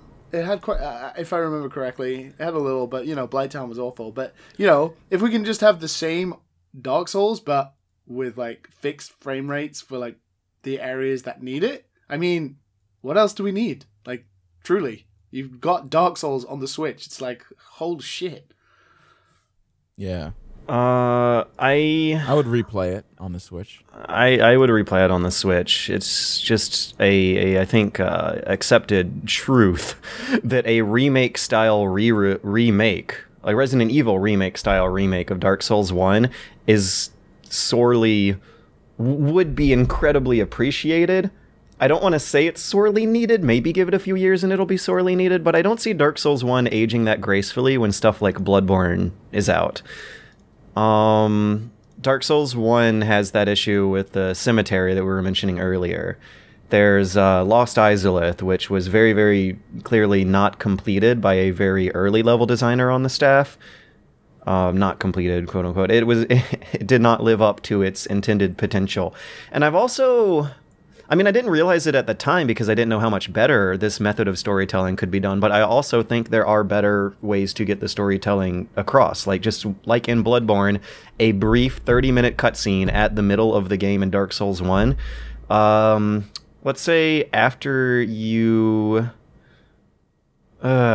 I feel like some more exposition could have been used around the midpoint when Guinevere is explaining how you gotta go fill up the Lord Vessel and whatnot. And the whole while I'm just like, wait, what's the Lord Vessel? Bloodborne, on the other hand, was a lot easier to read into for reasons. I'm wondering if I could, like, pinpoint a few of those. I know there's that damn good 30-second cutscene at the midpoint that just spells things out with camera work. But you also... I think had a little more of a cohesion of how the bosses relate to the story and what's going on. Like Father Gascoigne has a child in a window who gives some backstory on Father Gascoigne. A lot of the bosses in Dark Souls 1 have that layer of nuance to it, but they're much thicker hitted. And, yeah, I'd like to see... There was definitely more easily reachable lore in Bloodborne than there was... the obscure putting together item text boxes, like having to watch like 50 Vate Vidya episodes on Dark Souls lore. I would love to see a remake of that game with a remade Lost Izalith, a remade Firelink hub to also speed things up when you're running back and forth to your stops at Firelink all the damn time. And I feel like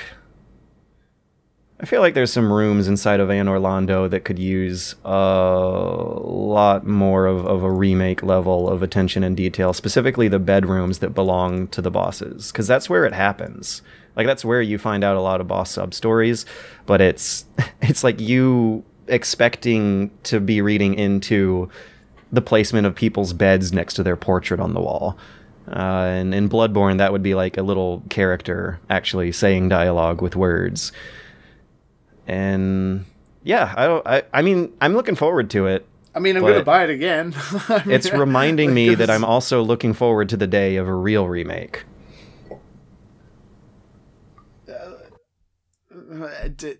Do you just mean graphically? Is that it? Like, you could just get like HD texture packs. Yep, they're saying it's a remaster. They're clarifying. They're trying to be careful to clarify that it is a remaster, which is why I do want to be like going into this topic without that much hype and excitement. It is basically going to be a Dark Souls 1, maybe a Scholar of the First Sin style re-release of it at that.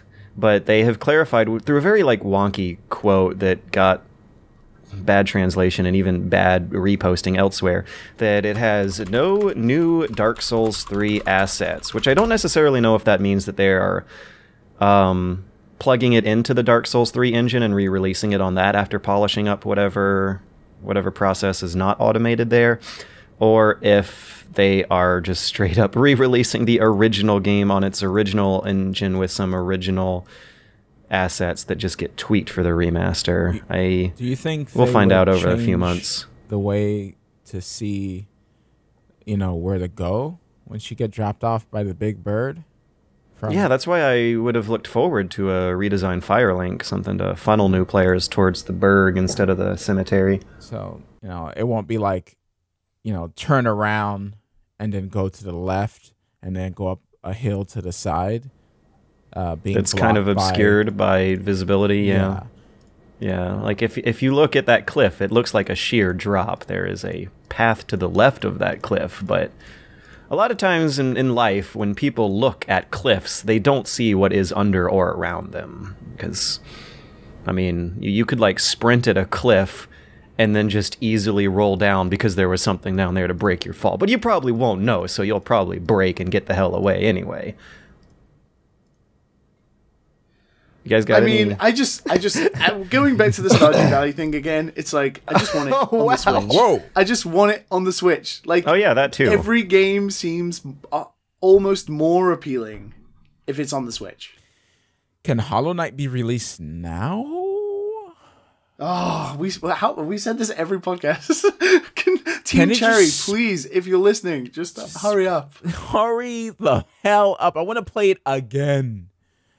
Please. I need something to play while I'm on the toilet. And your game, I want to take it there. Oh God. Oh God. Oh God. I thought you were afraid of like poo particles on your Wii U though. No, that's George. George is afraid of the I am poo gonna like particles. call my mom and apologize for We're bringing that. for ending up like this as her son. You gonna call my mom and apologize for me? Because I'm pretty sure I'm just I gonna made call her everyone's mad mom and apologize on behalf of everyone. When you have that life conversation with your mom and she doesn't agree with it, she's like, "Oh, you're not proud of me anymore, Mama." Wait, don't get quiet. I'm just kidding. Wait. I know my mom is okay. Wait, that was the end of that? That was the end of that sentence? So we're gonna get into the audience questions now that we've like shoved away allegations of employee misconduct, Dark Souls getting re-released on the Switch, imagery of George buffing up for a year and showing up with like the flimsy string of a fan service costume next year. Let's get into some questions. Oh. Mysterious Areola says, with the recent loot box controversy going on and you guys living or visiting in Japan recently, why do you think Japan reacts very differently to loot boxes and gacha mechanics than the rest of the world? Because I live in a country that is full of pachinko. People are just surrounded by luck-based games. Like, literally, if you don't know, the most popular 3 games in Japan are mobile games, pachinko games, and UFO catchers. All games that require skill. I don't know, luck, sorry, not skill. Games that don't require skill. So, I don't know whether it's like the Japanese have got no time to do anything, so the element of getting a thrill through whether you might get luck-based items or something like that. I honestly cannot even answer that question. It's just the way it is. I have a theory. And that is that in many, many respects, Japan is actually more of a cyberpunk dystopia capitalist hell than the United States. And that partially comes from a lot of the work culture. They, like most other industrialized countries in the world, have much better government programs and a higher tolerance for high taxes than people in the States do. However, they also have a much higher tolerance for much more oppressive employee practices than people in the States do.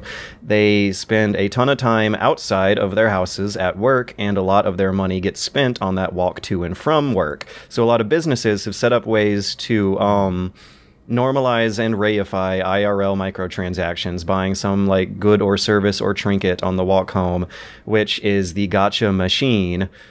Translating a version of that over to your cell phone that you click around with on your ride home, I think has created a market of people who are much more tolerant of those practices than people in the US are. And actually, we're really just talking about gamers in the US compared to normal people in Japan, because normal people in the US don't get riled up about this stuff either. And Liam would have a better idea. I have no idea if the like hardcore nerd weirdos of Japan get as angry about this stuff as Americans do. I believe they don't. I think that was a point I brought up in my pachinko machine, was that there are a lot of Japanese gamers who are mad about loot boxes and gacha mechanics, but they still are not as loud of a voice as Western gamers are. No, there's definitely like anger at like when there's like a ridiculous loot box that is rigged, because there have been cases of big popular Japanese mobile games where items have been rigged to only trigger after either like spending a certain amount of money or doing like a repetitive thing for an extremely long time, or there have been some that have been locked behind like multiplayer play, which can be like super difficult to get. But I don't know if they're angry like Western people are in the terms of like demanding money back or demanding practices changed, because Japan is just the way it is. Isn't the economy better over there too? Like, it's got to be so many jobs, right? It's not projected to be in 10 years when the old people die. Oh. Yeah. I guess they'll become like the U.S. then. Well, yeah, and I also think there's, keeping in mind that these are, like, mechanics that are called gacha mechanics in Japan. Like, Japan is a country that has not demonized, I think culturally at least, I don't think they demonize spending a little bit of money on a useless piece of trash in the same way that a lot of Western cultures do. Yeah. Like, the gacha machines and the UFO catchers and, like, the arcades are almost set up as this very same concept. Like, it's an IRL microtransaction, which is a way of describing, like, basically any low-value goods or services in any economy.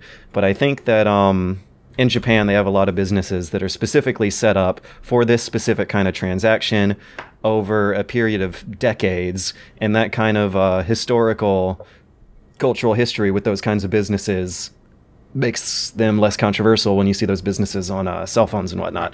I don't know if it's the same in Japan, but like people's perspective over here changes when you have money. You can see that like at my job. You can tell someone who really just doesn't have a value for their money and someone who's just like, okay, I worked for the last 6 months to save up, you know, a couple $1,000s to build this PC. I'm gonna make sure every dollar counts. Those couple $1,000s, like how someone throws around a couple $1,000s is, I think, the line where like having to worry about your money turns into not having to worry about your money. Yeah, when I first bought a console and didn't care that much, I noticed like something fundamental had been changed. Like console purchases used to be a major, extremely important decision, and now they're just like, I remember when I bought the Wii U for $400. When I was subsisting off of ad revenue, I was like, okay, this has to be the one console I buy in a 4-year window. And now I bought the Switch kind of like as a casual Christmas gift to myself, and I noticed I didn't really care that much about whether or not the purchase lasts me, whereas with the Wii U, I felt legitimately stung that my $400 ended up petering out after a year. Yeah, I had a spreadsheet when I was buying a car. It's like, oh, good. I was like, gas that means on you're a smart. Hybrid. Spend a little bit more now when gas is cheap. The hybrids are less expensive right now. Like, I just went ham. Yeah. Like at what point does it pay for itself? Right. How much driving around for no reason do I got to do before I start saving money? Exactly. Well, it's kind of weird you say that, because I've kind of had like a weird, funky thing with my PS4 recently, where for maybe almost 2 years now, my PlayStation 4 takes 2 times to boot. So the first time it boots, and then it'll restart itself, and then it'll go to a error report, and then you just click like, don't report this, and then it'll boot up normally. And it's been doing that for 2 years. Do you have it hooked up to a capture card? No. I've noticed that gave me some problems. So I've tried to go through it, and I've like, plugging it straight into the wall directly, not through like an outlet and all these kind of things, but nothing changes. So sometimes it takes ages to boot up, and pretty much every time it won't boot first time at all. And if it does, I have to like scroll through the menu for 5 minutes, then go to the PlayStation Store, then I can boot a game without it crashing. So it's definitely like on its last legs. But recently it's gone like one step further. And now, when it boots the first time, it'll pretty much just say, no PlayStation OS registered. Please insert USB. And then I'll just press cancel, and then reboot it, and it'll work. it thinks now you're I'm thinking- pirating the PS4 operating system.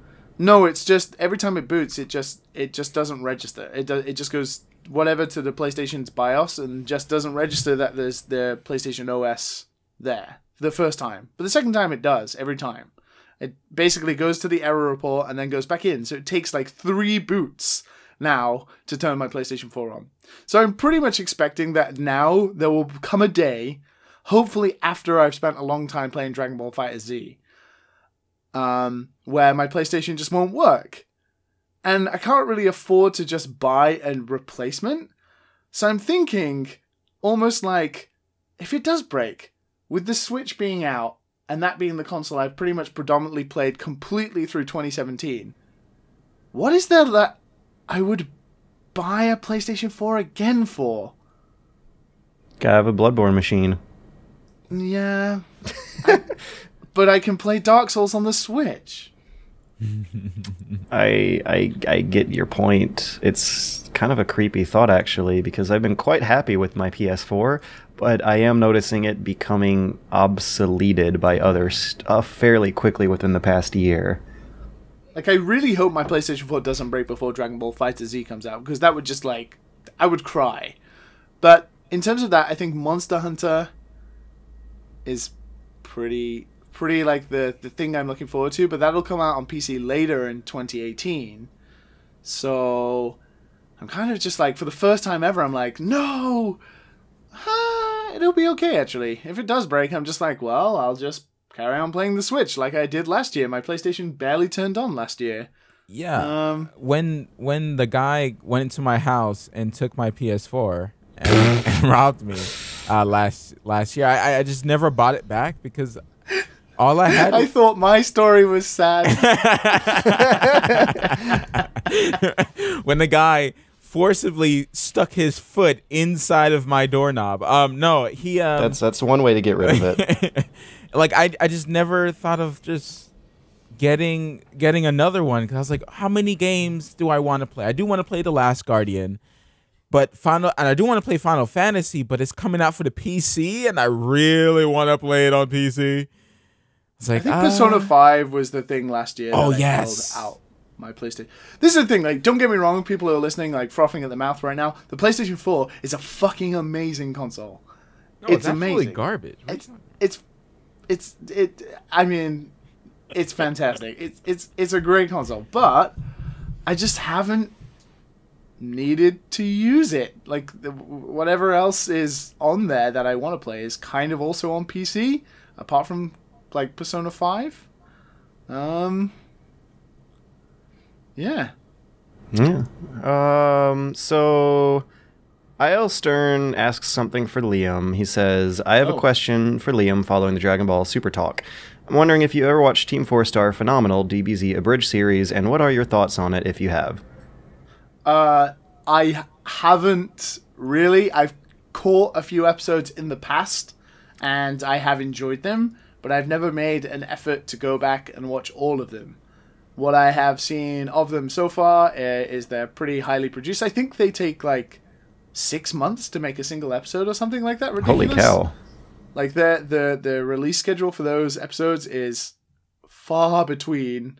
But no, I haven't ever gone back and watched them chronologically. I just catch them now and again if a friend is watching them or someone shows, like, a funny section to me. There's, like, one section where Nappa's on holiday and he calls Vegeta. I think that was pretty funny.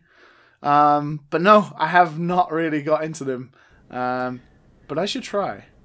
Nicholas from Brazil asks, since you made a CCU of MGS4 recently, that reminded me of how much I love this game, to the point of making me buy it before I ever had a PS3. But years after, I've come to realize how stupid and much up its own ass the story and Kojima have become after MGS3. My question is, which games have you guys loved so much back in the day that upon closer inspection, you ended up turning out to dislike it sometime later? Ooh. I definitely have some. I know my answer. Go ahead. Go ahead, yeah. Grand Theft Auto 4. Ooh. Really? Yeah, I fell in love with that game, and then I replayed through it again, and I just kept, like, stopping for a second to be like, this is fucking horrible.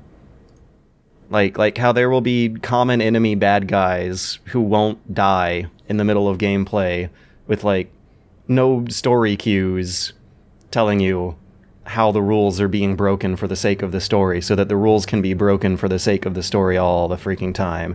The character is just not pleasant to control. Okay, fine. The one particular instance of that I was thinking was during a motorcycle chase, where you can, upon playing the PC version, you can just point and click on the driver to like kill them out of their car, but like a lot of car chases in GTA, you just kind of have to follow them and not have fun on your way to the next objective.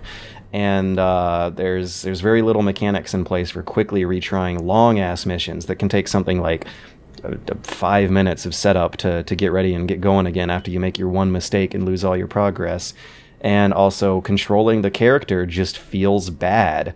The Euphoria engine they set up in that game has your controls take like half a second to a full second to respond a lot, depending on what weird plot of ground Nico is standing in. Like, the responsiveness and intuitiveness of your character's own animations would change depending on the luck of the draw of where you happen to be standing, and that's not fun.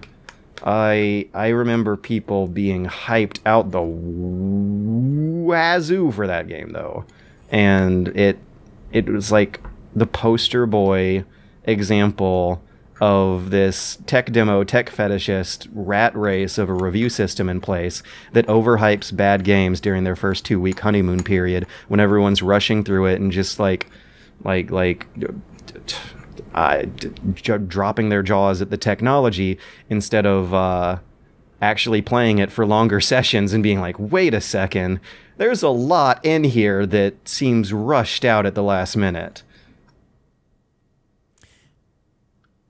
For me, I feel like there's a difference between games that don't hold up nowadays and games that are just bad. For me, I would say back on a Dreamcast days, probably Sonic Adventure series. Yeah, that's another classic example. Yeah, I played the hell out of those games. I 100% Sonic Adventure 2, like Child Garden, everything, like everything. I enjoyed that game. I think I still kind of do, but I probably wouldn't want to do the any search for Chaos Emeralds other than Pumpkin Hill because of the song, because I hated those sections. I hate them now. The noise of your pumpkin meter like drowns out the music. yeah. And sometimes like the Chaos Emerald will be like so hard to find. It'll be the last one in a time limit. It's going down, and it's like in some far like I forgot it was. You had to like use Knuckles to fly to some far off part of the stage to find it. It was so weird. It pissed me off. Once we found that, it became easier on that stage. But man, we spent hours on it. We would give up, come back. Aren't they also super randomized? Yeah, they are. Every time you restart, it switches. So you can't even like learn how to get good at it. Yeah. Sacred 2, I played the hell out of that game on Xbox 360. I think that game was fun back then because you could break the game. They had these characters called the Dryads, and it was the best mechanic. The poison, you could level up your character by using the poison and spreading it across this desert section. If you poison one enemy, it spreads to another enemy and spreads to another enemy, and the whole level is loaded, so it would spread across the whole stage, and every time they will die, you will level up. So you will gain just tons of levels. It was the most satisfying thing ever. But that game in itself is kind of bad. It's kind of bad. I'm pretty sure if I were to give it a try right now, I gave it a try like a couple of years ago, and didn't like it. It seems that if you want to make a bunch of money for like a year and then be forgotten, we keep talking about games that either are like the first time we found out about a effective Skinner box kind of mechanical system, or it's a game that was an effective tech demo for new graphics technology at the time. Yeah, like a launch title or something. Like launch titles tend to be, if you go back a bit, they're pretty bad compared to like what comes later. Which occasionally you have a Halo, occasionally you had a Mario. It used to be that there would at least be one of those in the pile of launch title crap.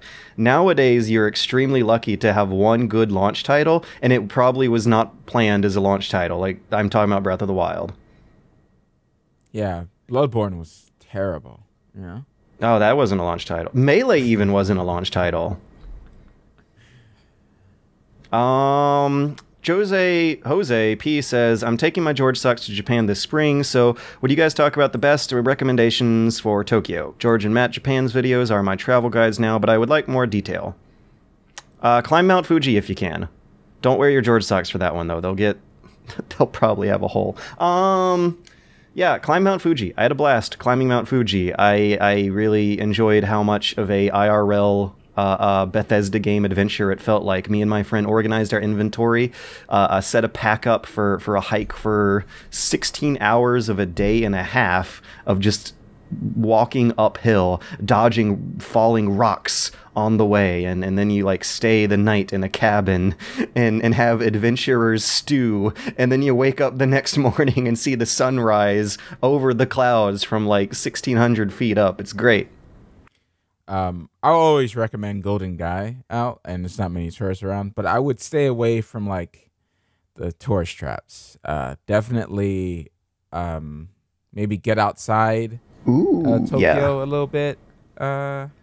It's easy, it's cheap. They got trains that go out far from Tokyo that go all day. Like I went biking in the mountains, 2 hours of a train ride out of Tokyo, and it was like I think an $18 train ticket.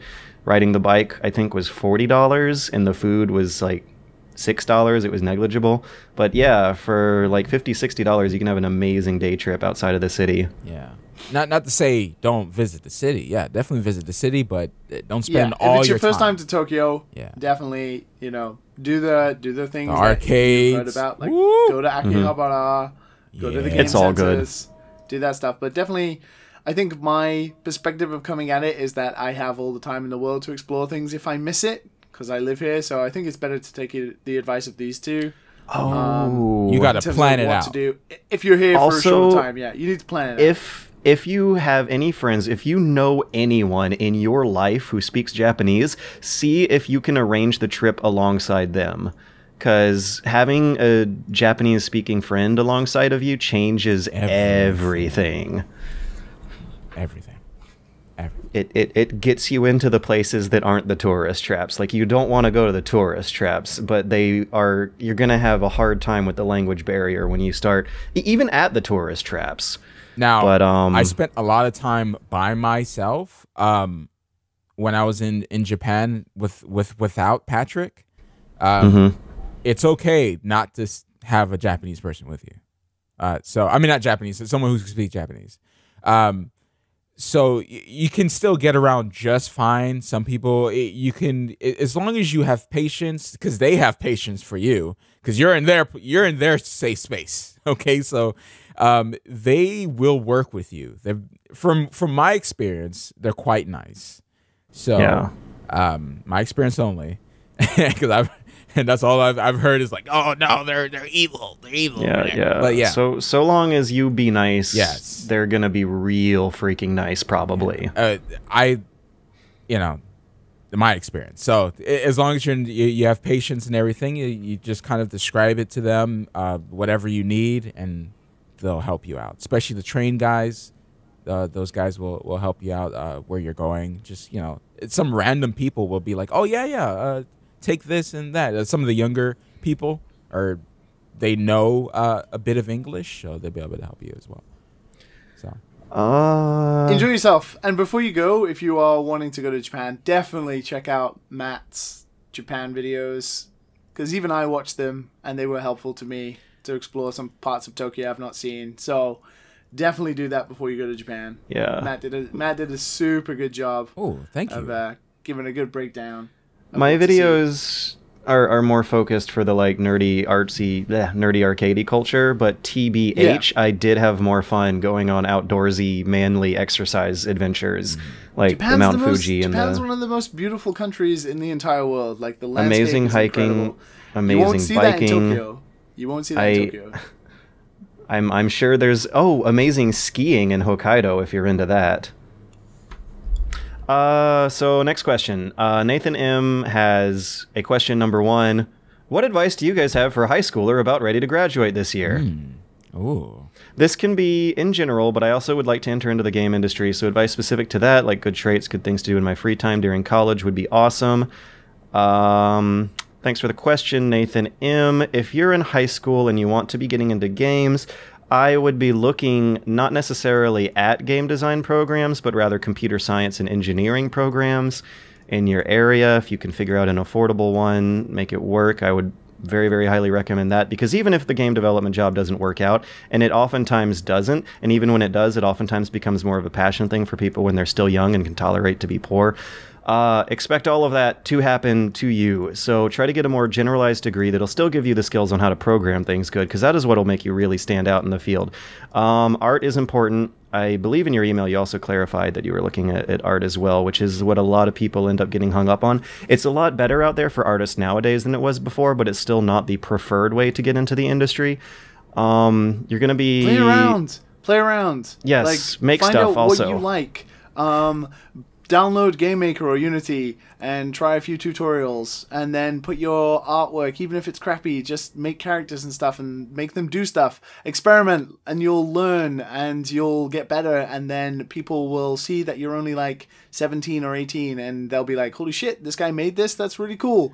And then you can have like internships, or you can get like entry-level jobs as like QA or something like that, and then you can go on from there. Just, you gotta have...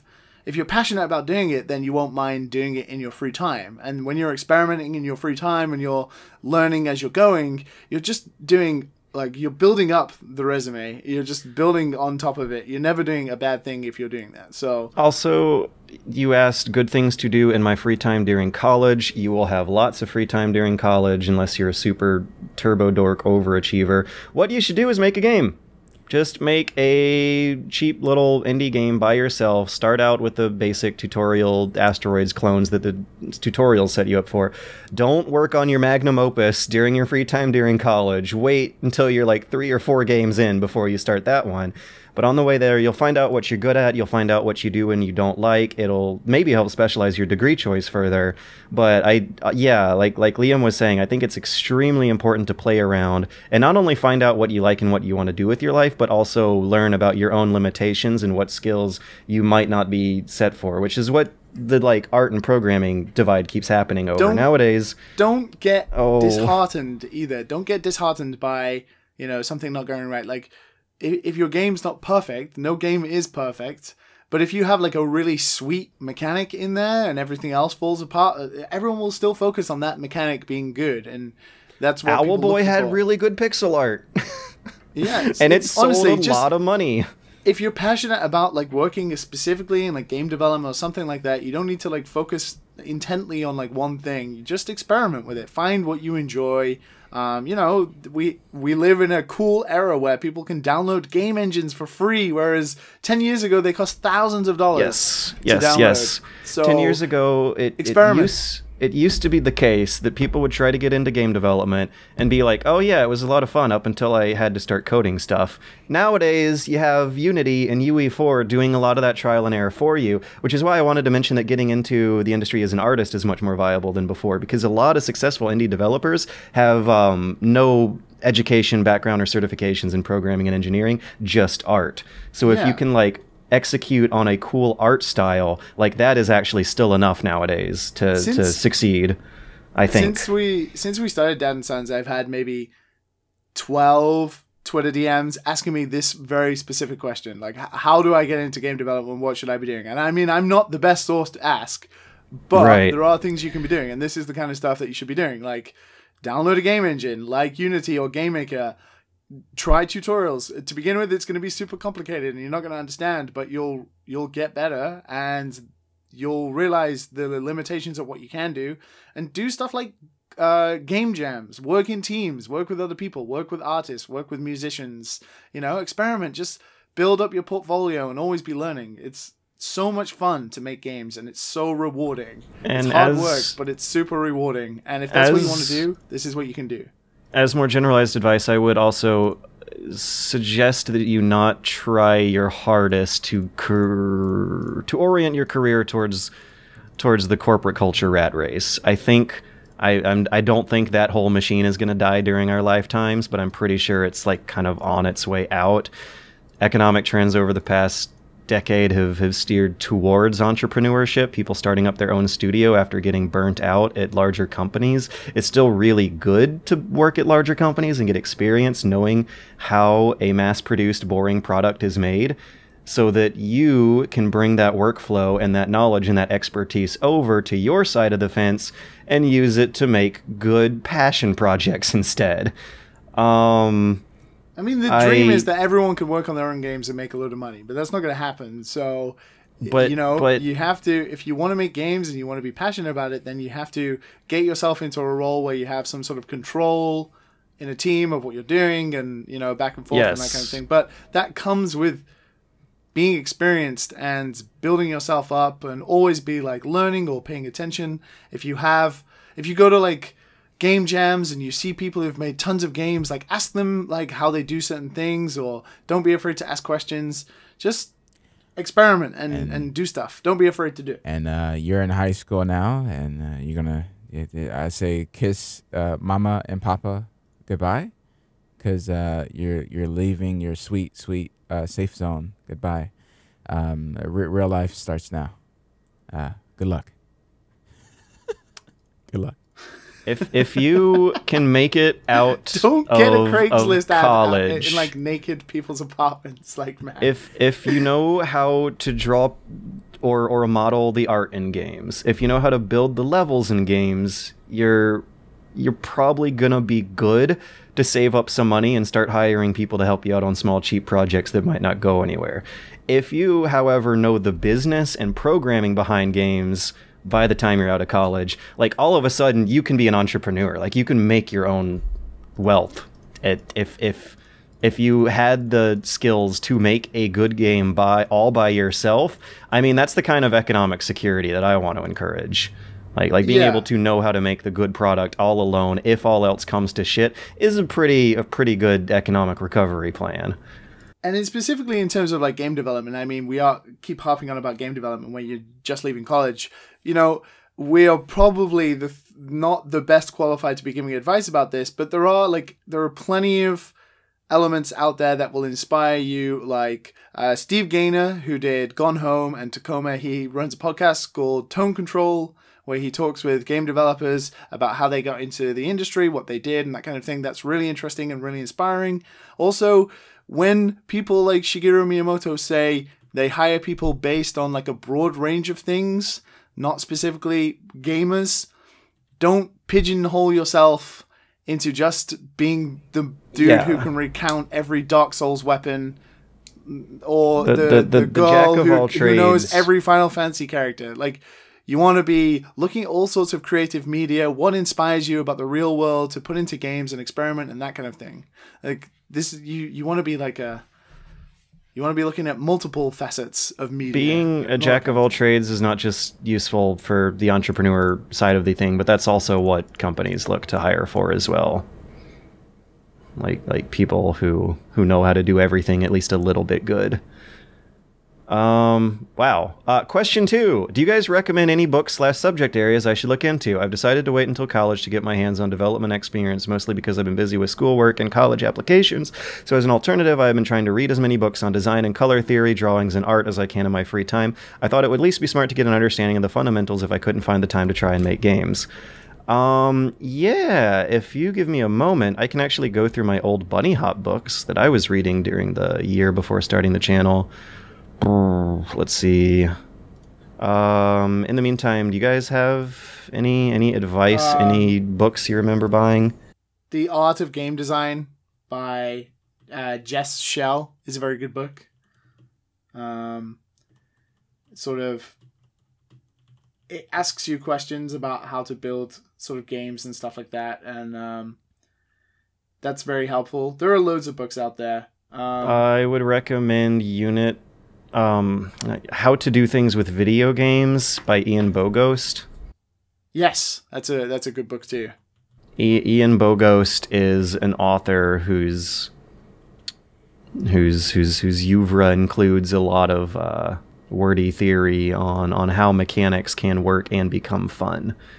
Unit operations. This is the real dense, thick, fundamental one. A book called Unit Operations by Ian Bogost. There's so many materials out there. Just Google like game design. You'll find like a top 10 list of books. Just look for that. Rules of Play, Game Design Fundamentals by Kaylee Salen. This one was really useful when I was writing my earlier critical close-ups. So yeah, there's like at least 3 or 4 good recommendations in that pile. Oh, Game Feel. Game Feel's a really important book by, I think his name's Steve Schwink or something like that. But Game Feel, Barry from the Game Grumps constantly references Game Feel in his, I can't remember what the new series is called, his new video series, which is a really good breakdown critically of a lot of games. And he talks about Game Feel a lot. So that's a really good book too. Let's see. Next question. Celine M says, for Liam, my dad, brother, and I are visiting in Japan this fall. Oh, here we go. My dad enjoys dancing and robotics. My brother enjoys historical places. I love nerdy stuff and filmmaking. What sorts of places do you recommend we visit? Well, if you like dancing and robots, I guess the Robot Cafe in Shinjuku is a must then, I guess. It's a very famous restaurant. Google I've it, you'll find it. Everyone can be there. a tourist trap. Yeah. I guess it depends on your tolerance for kish.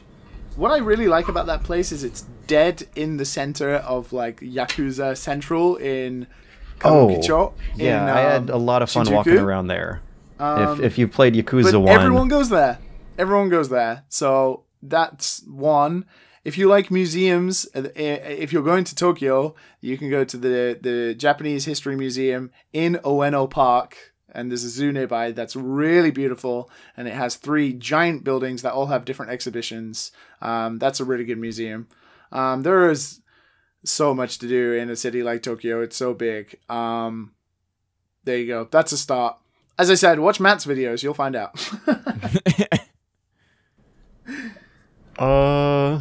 There's someone with the pseudonym of The Inkblot. A hot tip anonymous tipster asks, George, can you explain why you like the story of Dark Souls 2? I hated it, but I've heard this a lot. When I hear the explanation, though, it tends to sound like it's a game about not knowing what's going on, and it delivers on this theme by not letting you know that's going on. That's a weird argument that I don't believe I've heard from a lot of the message board shit-slinging people do over this game. Because, if anything, I've, within, like, my social network, have more heard people say that they actually will concede that Dark Souls 2 at least figures out how to tell the story better, if not the story itself being better. I don't know if the story itself is better than Dark Souls 1. The idea of a burning man sustaining himself so that the world can at least like have light for a century while his one and only son ends up becoming a zombie. That's like, it's got cool character irony and stuff. In Dark Souls 2, you have an old king who got beaten by a foreign army of giants, if I believe correctly how the story goes. And he's been zombified and turned crazy so that some hero can, like, come relive his flashbacks. And I don't exactly remember how to synopsisize the end of the game where the Throne of Wanting occurs, but I think the idea was that everyone was like wanting to stick so hard to the past that it ends up like fucking over whatever post-apocalyptic disaster magic happened in that game.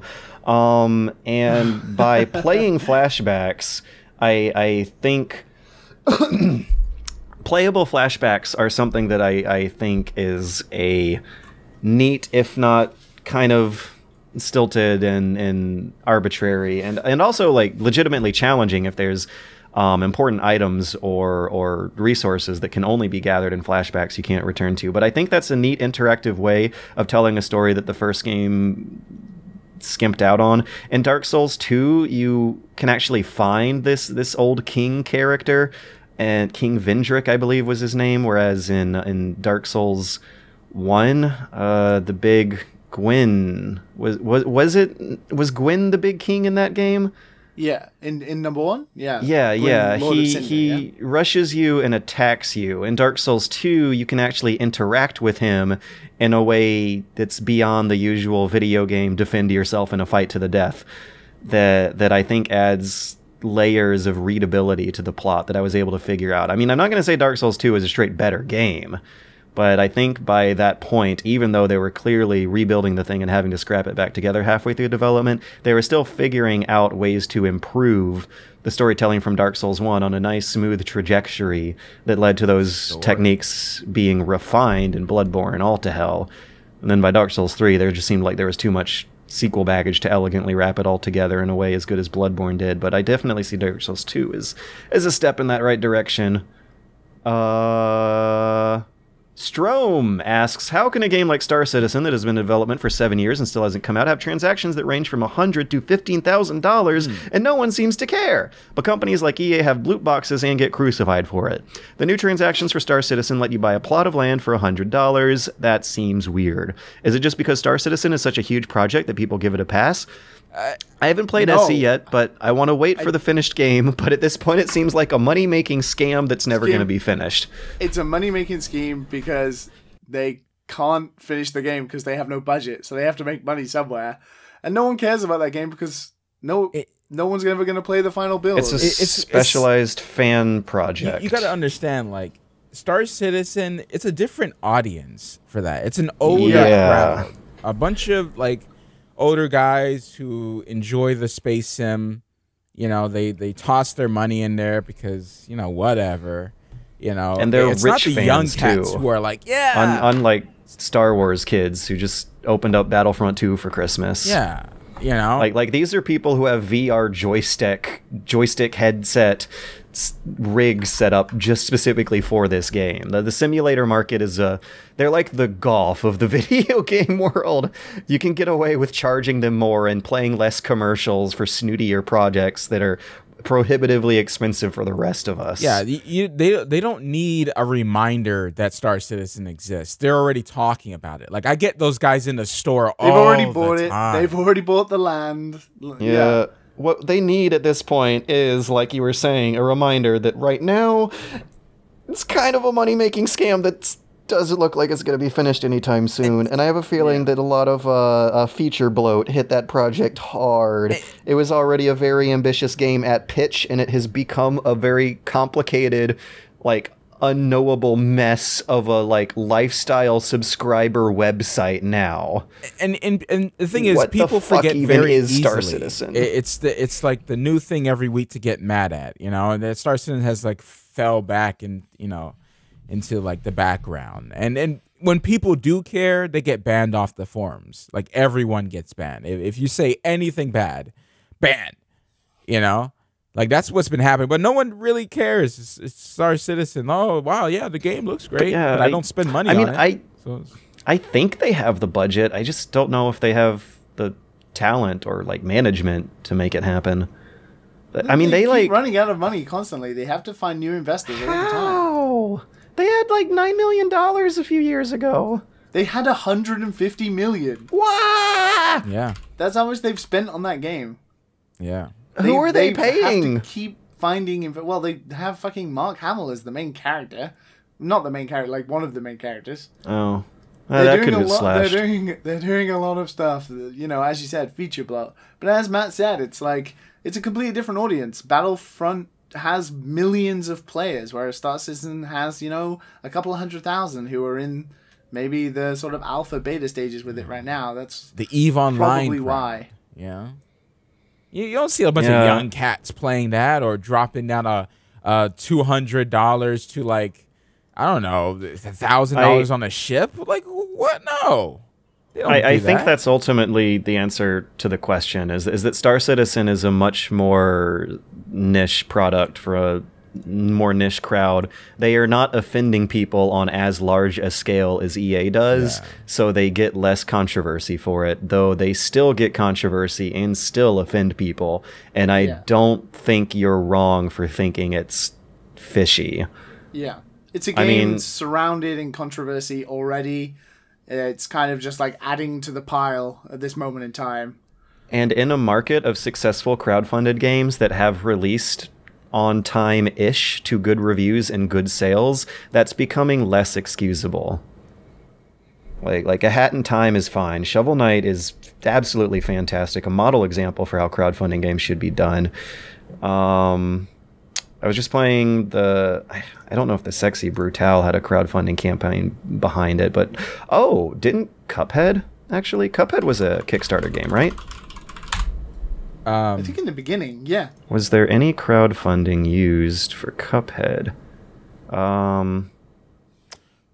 No, I don't think Cuphead had a crowdfunding starter, but I guess my point is there have been enough good Kickstarter games that have come out since the announcement.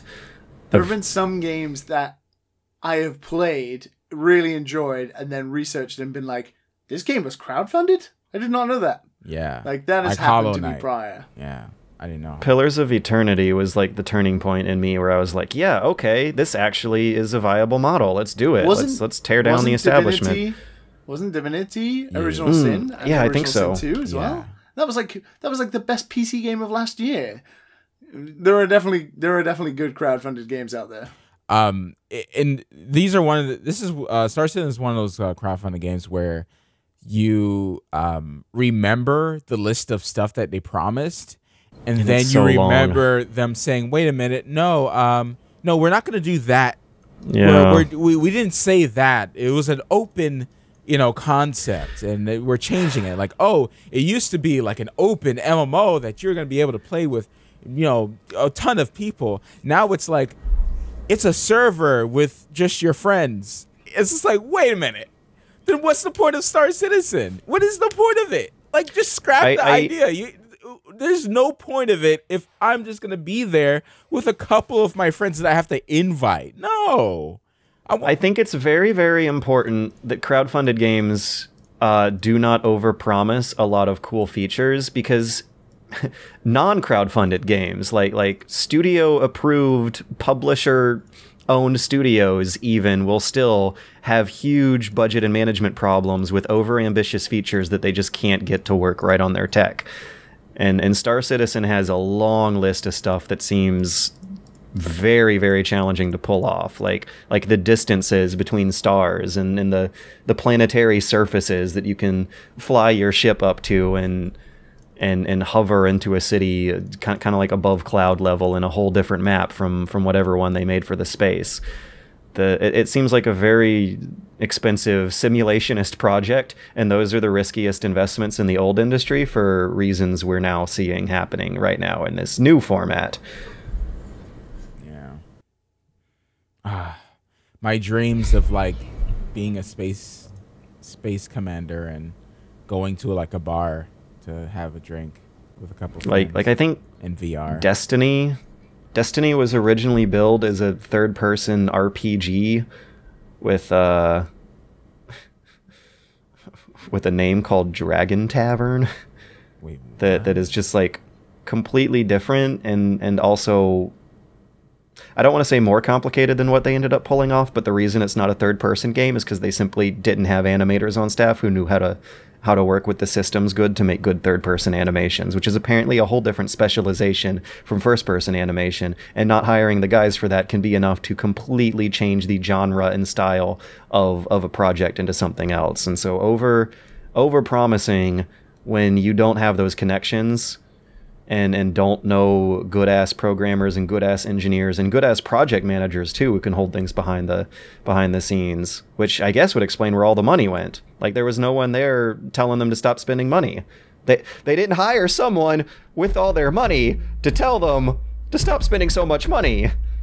Yeah, no. Mark Hamill was in a Star Wars movie. He's taking half the budget. I bet Mark Hamill's a big chunk of that. Yeah. God, and you don't need Mark Hamill for Star Citizen. It would be great, sure, but that's... It's the kind of cameo that's only cool when you see it on, like, the front of the box. Because Mark Hamill, as a voice actor, like, he can do a lot, which means he's a good voice actor, but that also, unfortunately and ironically, means he's a replaceable voice actor. But no, because he's doing like the performance capture as well. Oh, well, so that'll totally make the difference. Ooh, like, he took the whole Mark Hamill, million, really.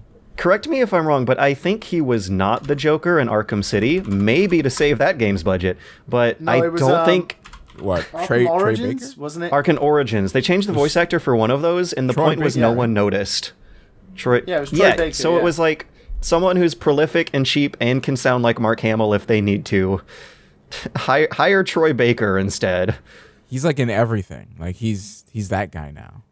No. Or he was. That's he what is good that voice guy. actors are everywhere.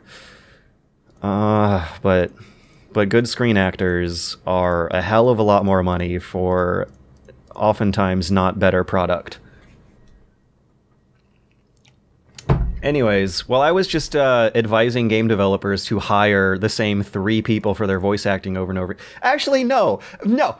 Chris Roberts, when you find out that Mark Hamill is too expensive to be able to ship Star Citizen on time with the cheap-ass budget CryEngine people you have to hire for with those savings, go to Newgrounds, go to Fiverr, hire a little guy for a big project. They fucking love it. Anyways. And they're good sometimes. Anyways. Yeah. They are. Let's wrap up. You guys got anything? Got anything else you want to throw in the pile before we like blast off into the horizon? Hey man. Before we like David. backflip out a window, land on a surfboard, and go riding through our normal lives on a normal Tuesday. I do wanna do a cheeky plug. A cheeky sneaky. A cheeky sneaky plug. This week, if you like listening to my voice instead of these two, just me, you can listen to this week's final game episode because my guest for this week, the first episode of 2018, is Bruce Straley, the director of Uncharted 2, Uncharted 4, and The Last of Us. Oh, you're kidding me! Those are all the good ones. Those are all the best ones. Well, he's a good boy. He's a good boy. It's a really good episode, and we talk a lot about him leaving Naughty Dog and the kind of video game experiences that he's had with the industry, what the industry's like to someone who's worked in it for, nigh on 30 years or so. Wow. So yeah, definitely check that out. You can, do the usual thing, search Final Games on iTunes or SoundCloud. You'll find it. I wonder what his story is, if he got burnt out from the crunch in the hours like so many Listen to Final others. Games and you'll find out, George. I can't wait to find out. In the meantime, I just found out my dick is not as big as Liam's. That's what I just found out. Whoa. Yeah. Swing and a miss.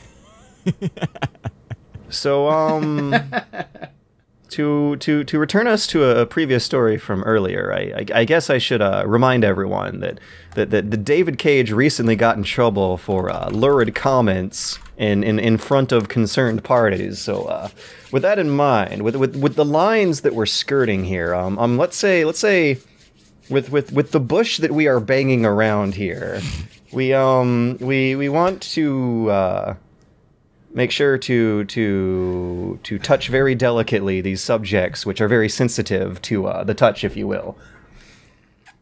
Where are you? So